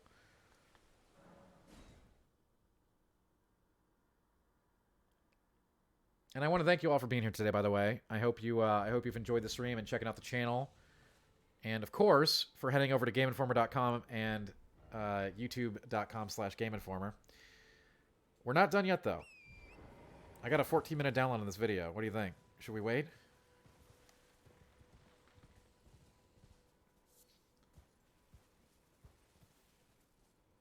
I did take one toilet break during the 10 hours, yes. And I am regretting it every day. There is absolutely a desert, you know, I don't know if you want to call it a desert. It's a wasteland, the Badlands, the desert. It's hot, it's desolate, and it's very oppressive. And you can go there immediately. Discount Aaron, our video team is working on prepping that video for our YouTube channel and our site. We're going to take a sneak peek at it here on the stream. How about that? Any idea how big the desert is? I would assume it's as big as the other biomes. So freaking huge. Gurman, I already am one.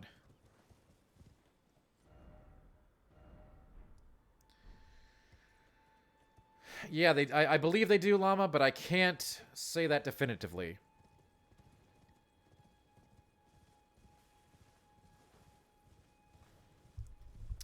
My time in Ray Lucario was brief and brutal. And we're going to take a look at Ray Lucario in just a few minutes. Do you believe that? Well, like 10 minutes, but still.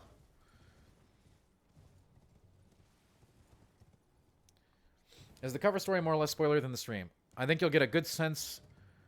We definitely dialed into a lot of like very detailed items that might not be in the cover story, but the cover story definitely presents a larger overview of some of my thoughts and some of the...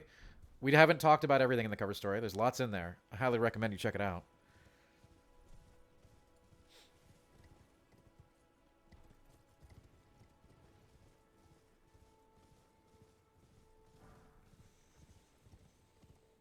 I have no idea about armor dyes, horse customization. None of that stuff was on the table for me, okay?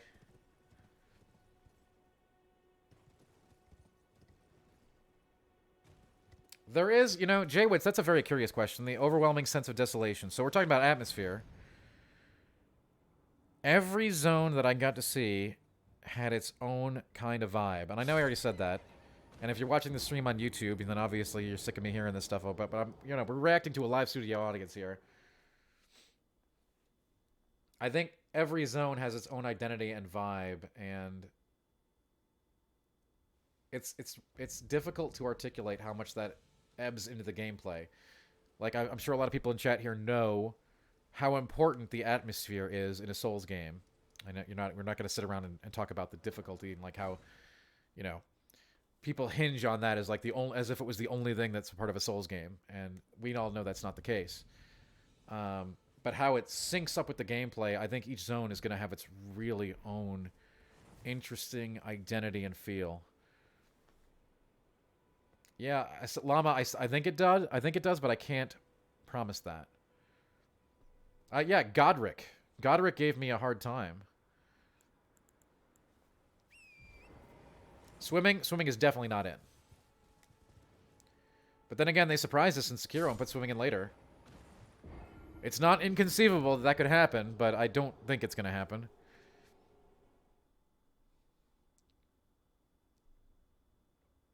Yes, Water, I addressed that question earlier, and due to spoiler concerns, I will not address it again. You can check it out on the VOD.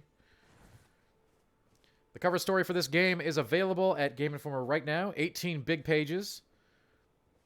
I think you'll like it.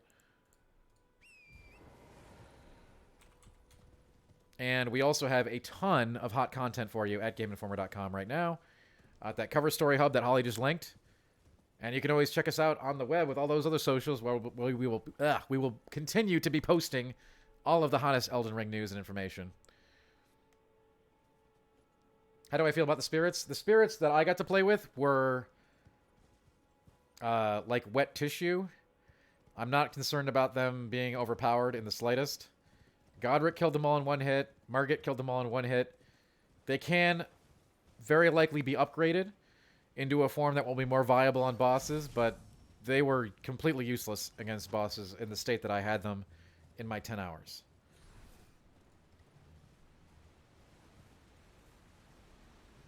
Man, a lot of questions about the horse. I don't know if you can customize the horse. The horse bags don't do anything that I know of. I don't think you can name the horse. I don't think you could feed the horse. Vertical level design felt amazing in Stormville Castle, especially. It was clearly designed around it. They basically explored with new vertical dungeon design space there. And that was really a new experience for somebody who's coming from Souls, is exploring up and down with jumping while under extreme harassment, you know. Stormville Castle is not nice. It represents an extreme shift from what players got to see in the CNT in terms of difficulty. It feels much more brutal in there. Inside the castle walls, there are brutal enemies, brutal mobs of enemies, different types of enemies. Very dangerous knights. Very dangerous knights that can slaughter you in a heartbeat.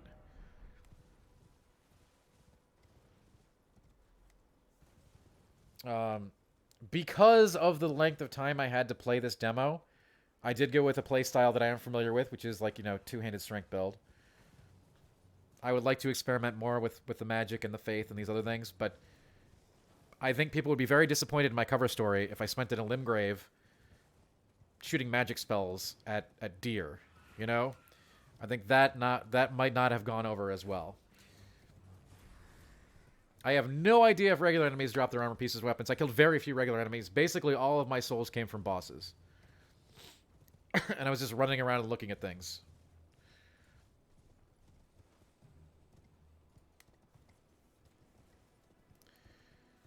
The Dark Rider Knights. I mean, we got to see those in the CNT. I didn't see any in the build that I played.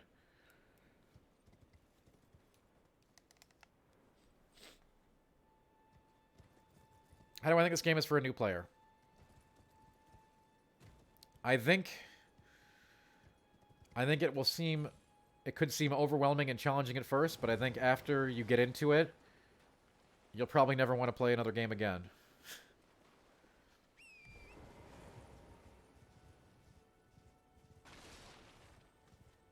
The Flask of Wonders physic is not in the same location it was in the CNT. I did not find it in the full version.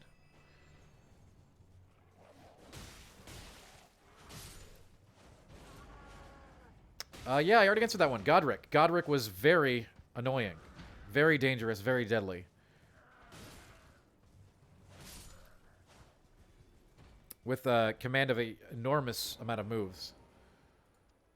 I was very surprised that an early game boss would have the animation and moveset depth that he had, and variety. Any tips for the real release? Hold on tight. It's going to be wild. Doomer, they changed a ton of things that I can tell. Item locations were different. Drops were different.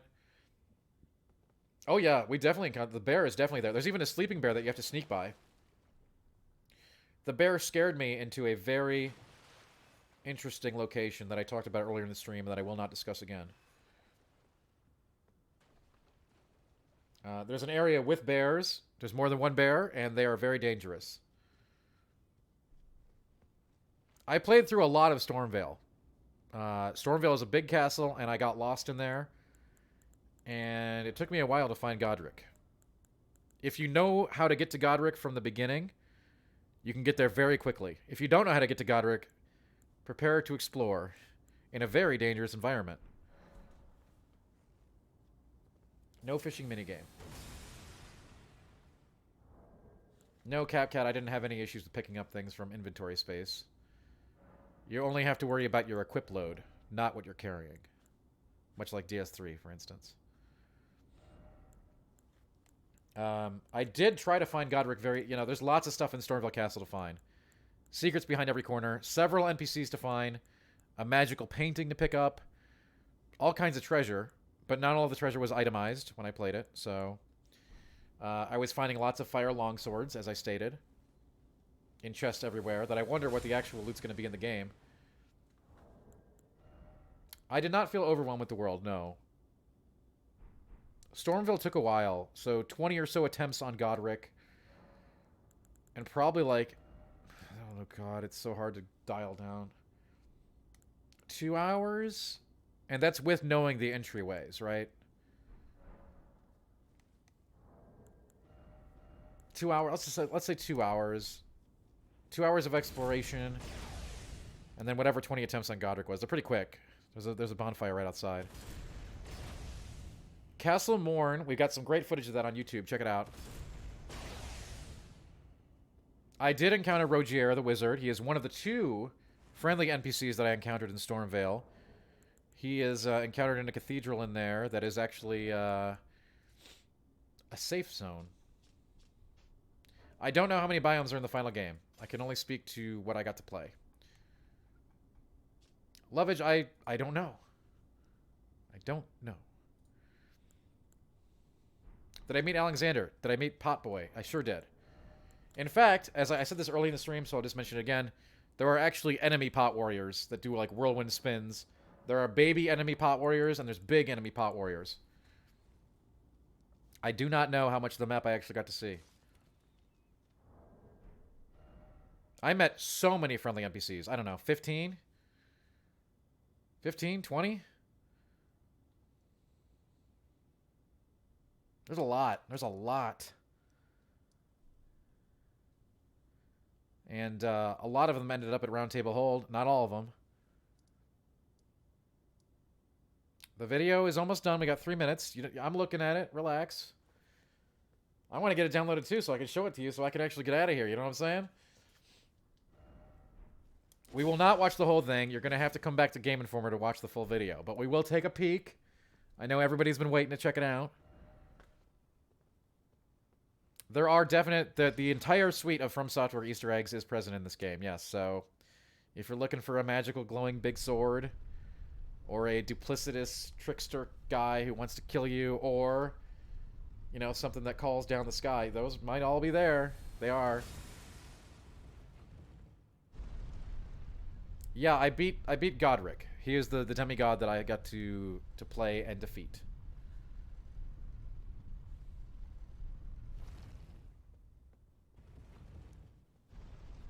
I did not get to meet another main legacy dungeon boss. No, we did kill some other bosses like the Bone Beckoner Mariner, the Leonin Half-Breed. What's the matter? Shouldn't you be off proving yourself, or some such? Then go on. Is the atmosphere and art direction on point? And Yes. follow the guidance of grace Yes. to Castle Stormville. The reward for killing Godric was a great rune, which I assume you'll get from every legacy dungeon boss, and the Remembrance of Godric, which I assume is a boss soul. So I could turn it in for a bunch of runes, or maybe do something else with it, but I didn't find the person to like transpose it with or anything, so I'm not quite certain. Was the Tree Sentinel roaming in the same place? You bet. Tree Sentinel's still there, taking care of business.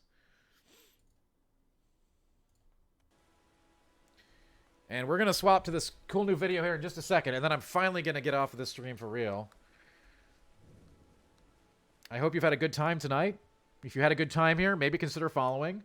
Check us out at GameInformer.com. And, of course, if you want to see this full video, you're going to have to head over to our YouTube video later today when we get the thing uploaded. You definitely lose souls, which are called runes in this game.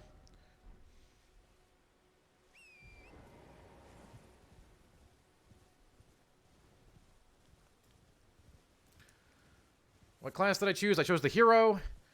And I think they started with an axe. Very traditional, like, barbarian, soulsy character.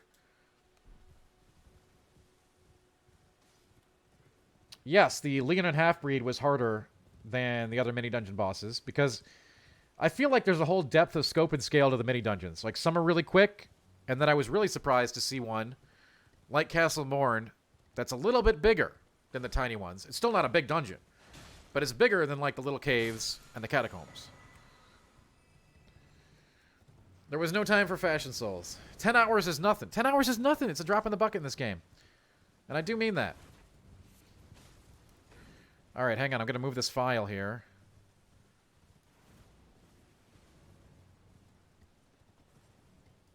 And then we will see if we can pull it up.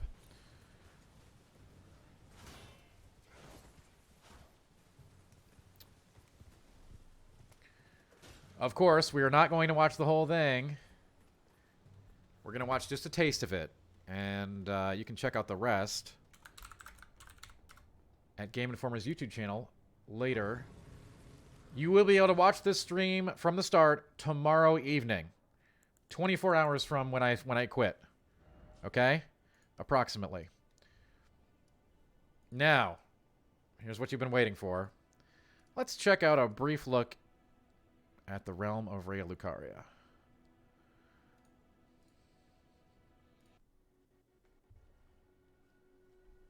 Ooh, what's this?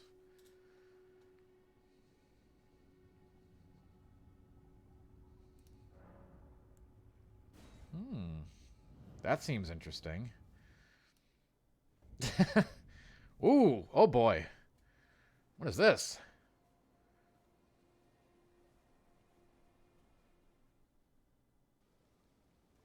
Ooh, man.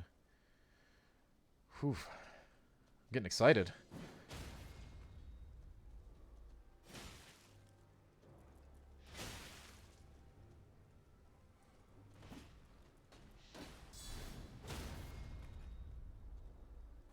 Ooh.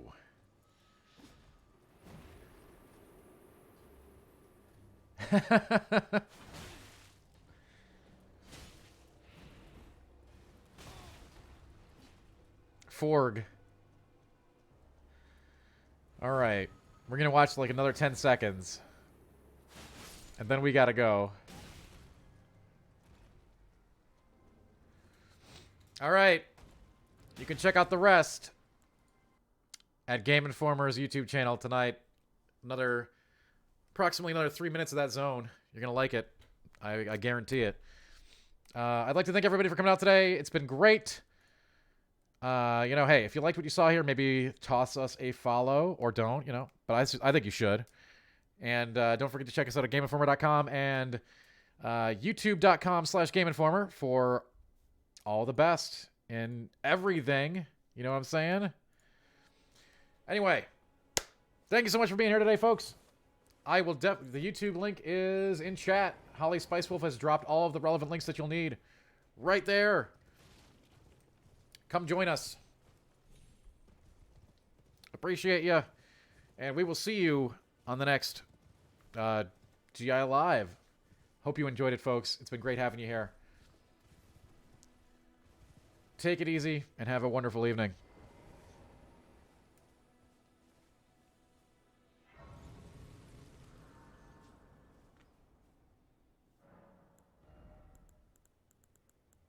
Yeah, if you want to follow any of our socials, Holly Spicewolf just dumped them all in chat.